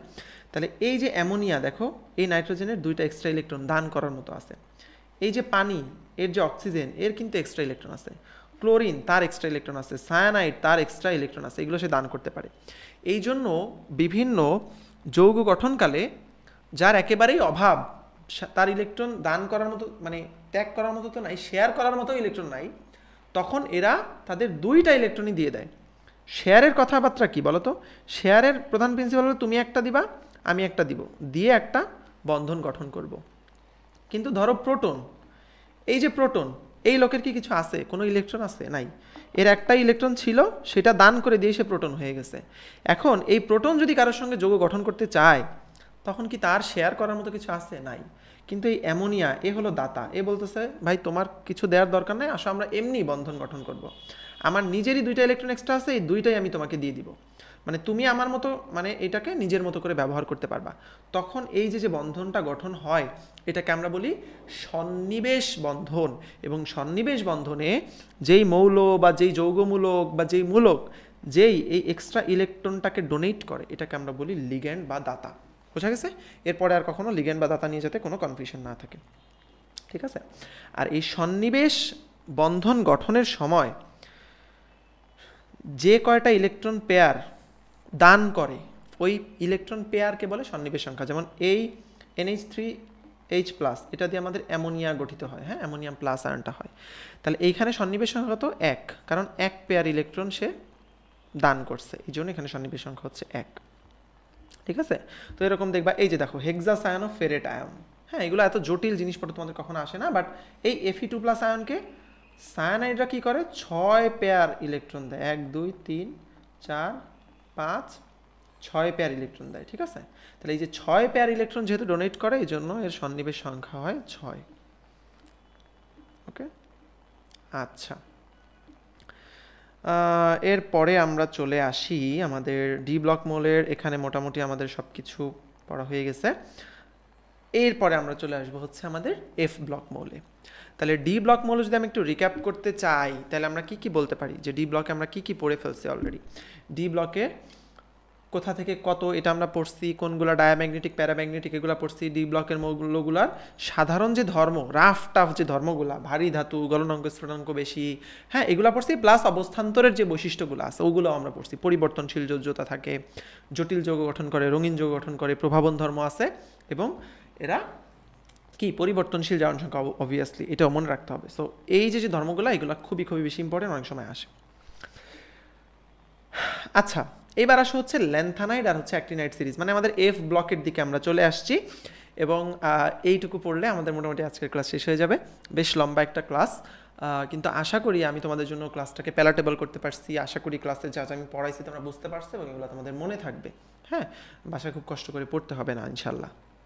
তাহলে দেখো ল্যান্থানাইড এবং অ্যাক্টিনাইড এই 2টা সিরিজের কথাবার্তা আমি একটু পড়বো। আমরা কিন্তু অলরেডি পড়ে আসছি যদিও, যে কোথা থেকে কত পর্যন্ত ল্যান্থানাইড, হ্যাঁ, কোথা থেকে কোন পর্যন্ত হচ্ছে অ্যাক্টিনাইড, এগুলো আমরা পড়ছি। তো ল্যান্থানাইডের একটা স্পেশাল নাম আছে, এগুলোকে আমরা বলি বিরল মৃত্তিকা মৌল বা রেয়ার আর্থ এলিমেন্টস। এগুলোকে পাওয়া যায় না খুব বেশি সহজে, এই জন্য আমরা বলি হলো রেয়ার আর্থ এলিমেন্টস। এখন এটার কি কি ধর্ম আছে ল্যান্থানাইডগুলোর, কি কি ধর্ম আছে রেয়ার আর্থ এলিমেন্টসগুলোর, কি কি ধর্ম আছে দেখো। 1 নাম্বার হলো এরা ভারী ধাতু, তাপ এবং বিদ্যুৎ সুপরিবাহী। মানে এই প্রথম যে 2টা ঘনত্ব, গলনাঙ্ক, স্ফুটনাঙ্ক বেশি, ভারী ধাতু, এগুলো সব ডি ব্লকের মতো, ঠিক আছে? এরা ভারী ধাতু, ঠিক আছে? আচ্ছা, তো এফ ব্লকের মধ্যে অন্ত অবস্থান্তর মৌল বা ইনার ট্রানজিশন এলিমেন্টস আছে। আমরা প্রথমেই কিন্তু পড়ে ফেলছি, যখন অবস্থান্তর পড়ছি তখন ইনার ট্রানজিশনে পড়ে ফেলছি, যে এখানে কি হয়, এফ ব্লকের সুস্থিত আয়নে আংশিক পূর্ণ থাকে, অর্থাৎ এফ 1 থেকে 13 পর্যন্ত থাকে। এগুলোকে আমরা বলি হচ্ছে অন্ত অবস্থান্তর বা ইনার ট্রানজিশন মেটাল, ঠিক আছে? আচ্ছা, ল্যান্থানাইড যেগুলো আছে এদের সবার স্থায়ী জারণ অবস্থা কিন্তু +3। কেন? কারণ এরা গ্রুপ 3-তে থাকে। আমরা পড়ছি যখন ওই যে গ্রুপ নির্ণয় পড়ছি, আমরা পড়ছি যে এফ ব্লকের এরা সবাই গ্রুপ 3 এর অংশ, তাহলে এদের সবার জারণ সংখ্যা +3 হবে। বাট +2 +4 হয় অনেক সময়, বাট নর্মালি মনে রাখবা +3। ওকে, আচ্ছা, এইবার দেখো দুইটা স্পেশাল বৈশিষ্ট্যের কথা আমরা পড়বো, এইটাই হচ্ছে ল্যান্থানাইটের জন্য বেশি ইম্পর্টেন্ট। এই দুটো একটা স্পেশাল বৈশিষ্ট্য। একটা হলো ল্যান্থানাইট সমূহ অতি বেগুনি মানে আলট্রা ভায়োলেট, আর একটা হচ্ছে অবলোহিত মানে আইআর, এই দুটাকে শোষণ করে দৃশ্যমান আলোর পরিসরণে বিকিরণ করতে পারে। এই জন্য এদের বিভিন্ন অক্সাইডকে আমরা সানগ্লাস, তারপর হচ্ছে ওয়েল্ডিং কাজের যে গগলস, সেইগুলোতে আমরা ইউজ করতে পারি। সানগ্লাসে কেন ইউজ করতে পারি? ওই যে তোমরা এখন যে সানগ্লাসগুলো পড়ো যে হ্যাঁ ইউভি থেকে আমাদের প্রোটেকশন দেয়। কীভাবে দেয়? ইউভিটা ওইটার মধ্যে দিয়ে ঢুকে, বাট ওইটা দৃশ্যমান আলো হিসেবে বের হয়ে যায়। ঠিক আছে, তাহলে আমাদের চোখে সরাসরি আর ইউভিটা পড়তেছে না, তাহলে কি আমাদের ইউভির ক্ষতিটা কিন্তু আর হচ্ছে না। ঠিক আছে, এই জন্য আমরা ল্যান্থানাইটগুলোকে ইউজ করতে পারি। আরেকটা কি? ল্যান্থানাইট সংকোচন, এটা একটা টার্ম, ল্যান্থানাইট সংকোচন। হ্যাঁ, এই ল্যান্থানাইট সংকোচন জিনিসটা কি? এই ল্যান্থানামগুলার যে ধনাত্মক আয়নগুলো আছে, মানে 3+ আয়নগুলা, হ্যাঁ সব কিন্তু 3+ আয়ন, এটা ল্যান্থেনাম থেকে শুরু করে লুটেশিয়াম পর্যন্ত এদের সবার যদিও 3+, বাট সবার আকারটা আস্তে আস্তে আস্তে আস্তে আস্তে আস্তে ছোটো হয়। এটাকে আমরা বলি হচ্ছে ল্যান্থানাইট সংকোচন। ঠিক আছে, গেল। তাহলে ল্যান্থানাইট নিয়ে পড়াশোনা এই পর্যন্ত। এবার আসে অ্যাক্টিনাইট। অ্যাক্টিনাইট থোরিয়াম মানে আমাদের অ্যাক্টিনিয়াম থেকে লরেন্সিয়াম পর্যন্ত আমরা জানি। হ্যাঁ, অ্যাক্টিনাইটের ধর্মবলী কী কী এটা আমরা একটু পড়ি। অ্যাক্টিনাইটগুলা তেজস্ক্রিয় মৌল, এইটা কিন্তু অনেক বেশি ইম্পর্টেন্ট, এতক্ষণ পর্যন্ত কিন্তু আমরা এটা পাই নাই। তাহলে পর্যায় সারণী যত তেজস্ক্রিয় আছে বেশিরভাগ সব কিন্তু অ্যাক্টিনাইটের মধ্যে। এদের ঘনত্ব খুব বেশি হয়, উচ্চ গলনাঙ্ক স্ফুটনাঙ্ক। তাহলে আমরা জেনারেলি মনে রাখতে পারি ডি ব্লক এবং এফ ব্লক যাই আছে সবারই ঘনত্ব বেশি, গলনাঙ্ক স্ফুটনাঙ্ক অনেক বেশি। ঠিক আছে, এরা অধিক তড়িৎ ধনাত্মক ধাতু। এইটা একটা স্পেশাল অ্যাক্টিনাইটের মধ্যে, দেখো তো এরা বাতাসের সংস্পর্শে মলিন এবং কম সক্রিয় হয়ে যায়। এই টাইপের জিনিসগুলো হচ্ছে একটু মুখস্থ। হ্যাঁ, সো এইগুলো একটু স্পেশাল স্পেশাল, সো জেনে রাখবা। 7 নম্বরে এদের ওপর ক্ষার দ্রবণের কোনো প্রভাব নাই, এরা নিজেরাই বেশি ক্ষারীয়। আর 8 নাম্বারটা একটা স্পেশাল ইউজ। দেখো এখানে যেরকম ল্যান্থানাইট দিয়ে আমরা ইউভি বা আইআর প্রোটেকশনের জন্য গ্লাস বানাইতাম, এইখানে থোরিয়া এবং সেরিয়া এইগুলাকে আমরা গাড়ির হেডলাইট, জাহাজ বা রেলগাড়ির সার্চ লাইট, মানে যেসব জায়গায় খুব প্রচণ্ড পরিমাণে আলো দরকার হয় ওই সব জায়গায় আমরা হচ্ছে ইউজ করি। এইগুলো হচ্ছে আমাদের মোটামুটি ছিল অ্যাক্টিনাইটের ধর্ম। তাহলে এর মাধ্যমে কিন্তু মোটামুটি এই যে আমাদের পর্যায় সারণী এবং বিভিন্ন ব্লকের মৌলগুলা, এইগুলার ক্লাসগুলা কিন্তু আমাদের মোটামুটি আজকে পড়া শেষ হয়ে গেল। তাহলে আমরা একটা কুইক রিভিউ দিয়ে দিব যে আমরা এখন প্রথম থেকে কি কি পড়লাম, এই পুরো জিনিসটার একটা কুইক রিভিউ আমরা এখন করব। হ্যাঁ, তাহলে দেখো প্রথমে আমরা পড়ছি ইলেকট্রন বিন্যাসের ভিত্তিতে মৌলের শ্রেণী বিভাগ। মেন্ডেলিভ কীরকম পর্যায় সারণী দিছিল, আধুনিক পর্যায় সারণী কী, কোনটায় কয়টা মৌল, কোনটায় কয়টা পর্যায় ছিল, গ্রুপ ছিল, এইটা আমরা মোটামুটি পড়ার চেষ্টা করছি। এরপরে এস ব্লকে কয়টা মৌল থাকে, পি ব্লকে 36টা মৌল থাকে, ডি ব্লকে 41টা মৌল থাকে এবং এফ ব্লকে 27টা মৌল থাকে। ল্যান্থানাইটের অ্যাক্টিনাইট হচ্ছে 15 + 15 30টা, তার থেকে 3টা আমরা বাদ দেই, দিয়ে 27টা। এটা হচ্ছে আমাদের এফ ব্লক মৌল। অবস্থান্তর মৌলের 5টা বৈশিষ্ট্য আমরা পড়ছি: প্রভাবক, প্যারাচুম্বকীয়, জটিল রঙিন যৌগ, পরিবর্তনশীল চার্যতা। আংশিক পূর্ণ থাকলেই সেটা অবস্থান্তর মৌল, এটা আমরা পড়ছি। ঠিক আছে, এরপরে কিভাবে গ্রুপগুলো নির্ণয় করতে হয় সেটা আমরা পড়ছি, যে এস ব্লকের সবচেয়ে বাইরে যেটা থাকে ওইটাই গ্রুপ। পি ব্লকের ক্ষেত্রে আমরা 10 যোগ করি, ডি ব্লকের ক্ষেত্রেও সেম, সবচেয়ে বাইরে, বাট ডি আর এসটা যোগ করতে হয়। আর এফ ব্লকে সবাই 3 নাম্বার গ্রুপে, তাই না? আচ্ছা, এরপরে আমরা পড়ছি হচ্ছে মৌলের অবস্থান নির্ণয় করাটা, ওইটা পড়ছি। এরপর আমরা সাধারণ ধর্মাবলিতে চলে আসি। এস ব্লক পড়ছি আমরা সব নরম সরম টাইপের বৈশিষ্ট্য, মোটামুটি এগুলো পড়ছি আমরা। ওকে, বেরিলিয়াম এবং ম্যাগনেসিয়াম এই দুইটা হচ্ছে একটু ব্যতিক্রম, এটা আমরা জানছি। এরপর আমরা পি ব্লকের প্রত্যেকটা আলাদা আলাদা করে, গ্রুপ 13-র মধ্যে বোরন অ্যালুমিনিয়াম নিয়ে পড়ছি, 14-র মধ্যে কার্বন সিলিকন নিয়ে পড়ছি, 15-র মধ্যে নাইট্রোজেন ফসফরাস নিয়ে পড়ছি, 16-র মধ্যে অক্সিজেন সালফার নিয়ে পড়ছি, 17-র মধ্যে মোটামুটি সবগুলো নিয়ে পড়ছি, 18-র মধ্যে শুধু জেনন নিয়ে পড়ছি, যে জেননটা হচ্ছে আমাদের স্পেশালি সে বিক্রিয়া করে ফ্লোরিনের সঙ্গে, কত ডিগ্রি তাপমাত্রা, 400, আর কোন প্রভাবক, নিকেল। ঠিক আছে, তাহলে এইগুলো আমরা মোটামুটি ডিটেলস পড়ছি। পি ব্লকের পরিবর্তনশীল জারণ অবস্থা কী, এটা কেন আদর্শ প্রতিনিধি মৌল বলা হয়, অপধাতু কোনগুলা, হ্যাঁ নিক্টোজেন কী, মানে প্রত্যেকটা জিনিস আমরা খুব সুন্দর মতো ডিটেলসে পড়ছি। এখন তুমি জাস্ট একবার রিডিং দিলেই এবং প্রশ্ন সলভ করলেই দেখবা যে অটোমেটিক তুমি সব পারতেছো। ওকে, আচ্ছা, এরপরে আমরা এই যে PH3 NH3 এই জিনিসটা পড়ছি, ফসফিন নাকি অ্যামোনিয়া কোনটা তীব্র ক্ষার সেটা আমরা পড়ছি, সালফার এবং হচ্ছে কি মানে চালকোজেনগুলো নিয়ে পড়ছি, অক্সিজেন সালফার নিয়ে পড়ছি, তাই না? অক্সিজেনের হচ্ছে H2O আর H2S এই দুইটার মধ্যে কোনটায় ভ্যান্ডারওয়ালস থাকে কোনটায় থাকে না এটা পড়ছি, কোনটার অ্যাসিড কি, 17 মধ্যে হ্যালোজেনগুলার ক্রোম কোনটা, কোনটা কঠিন কোনটা তরল, কোনটার কালার কীরকম সেগুলো আমরা পড়ছি। এরপর হচ্ছে হাইড্রোজেন যে হাইড্রাসিডগুলো আছে সেগুলোর ক্রোমোটা কি, হাইড্রোজেন আয়োডাইডটা সবার আগে, এটা আমরা মনে রাখছি, তাই না? এরপর হচ্ছে গ্রুপ 18 মধ্যে তো বললামই জেননটা নিয়ে আমরা পড়াশোনা করছি। এরপর আমরা ডি ব্লকে আসছি। ডি ব্লকের সব কিছু বলছি একটু রাফটাপ বৈশিষ্ট্য, ভারী ধাতু, ঘনত্ব বেশি, উচ্চ গলনাঙ্ক, স্ফুটনাঙ্ক, তাই না? এই টাইপের যতগুলো বৈশিষ্ট্য ছিল আমরা পড়ছি। এরপর অবস্থান্তর ধাতুগুলার প্রত্যেকটা বৈশিষ্ট্য নিয়ে কথা বলছি, কোনটা পরিবর্তনশীল জারণ অবস্থা, কেন প্যারাচুম্বকীয়, কেন প্রভাবন ধর্ম, তাই না? রঙিন যৌগ, জটিল যৌগ, এটা পড়ছি। এরপরে লিগ্যান্ড নিয়ে পড়ছি, লিগ্যান্ড জিনিসটা কি। আচ্ছা, তারপরে প্যারাম্যাগনেটিক, ফেরোম্যাগনেটিক, ডায়াম্যাগনেটিক, এই জিনিসগুলো কি এখন তোমরা সব বুঝো না, মনে হচ্ছে না ইজি, আর একটু আশা করি একটু ইজি লাগতেছে, হ্যাঁ? আচ্ছা, এরপরে সন্নিবেশ সংখ্যা কি পড়ছি, লিগ্যান্ড কি সেটা পড়ছি আমরা, লিগ্যান্ড কোনগুলাকে বলে, সন্নিবেশ সংখ্যা কখন কত কয় পেয়ার হইলে কত বলবো এটা আমরা পড়ছি। এরপরে আমরা পড়ছি হচ্ছে এফ ব্লক মৌল, যার মধ্যে ল্যান্থানাইট ছিল, অ্যাক্টিনাইট ছিল। ল্যান্থানাইটের ধর্মাবলীগুলো পড়ছি, অ্যাক্টিনাইটের ধর্মাবলীগুলো পড়ছি, এবং স্পেশাল 2-3টা বৈশিষ্ট্য পড়ছি যে ইউভি আইআর থেকে প্রোটেকশন দেয় আমাদের ল্যান্থানাইটসগুলো, আর অ্যাক্টিনাইটসগুলো হচ্ছে আমাদের কি থেকে প্রোটেকশন দেয়, আমরা ওই যে জাহাজের বা সার্চ লাইট টাইট এইগুলাতে আমরা ইউজ করি। তাহলে এই ছিল আজকে আমাদের মোটামুটি পড়াশোনা।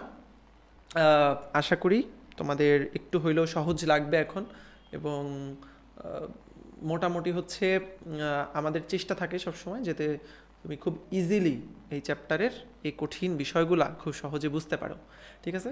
সবাই আশা করি বুঝছো সবাই।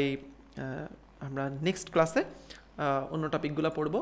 সবাই ভালো থাকো, সুস্থ থাকো, সবাইকে আল্লাহ হাফেজ।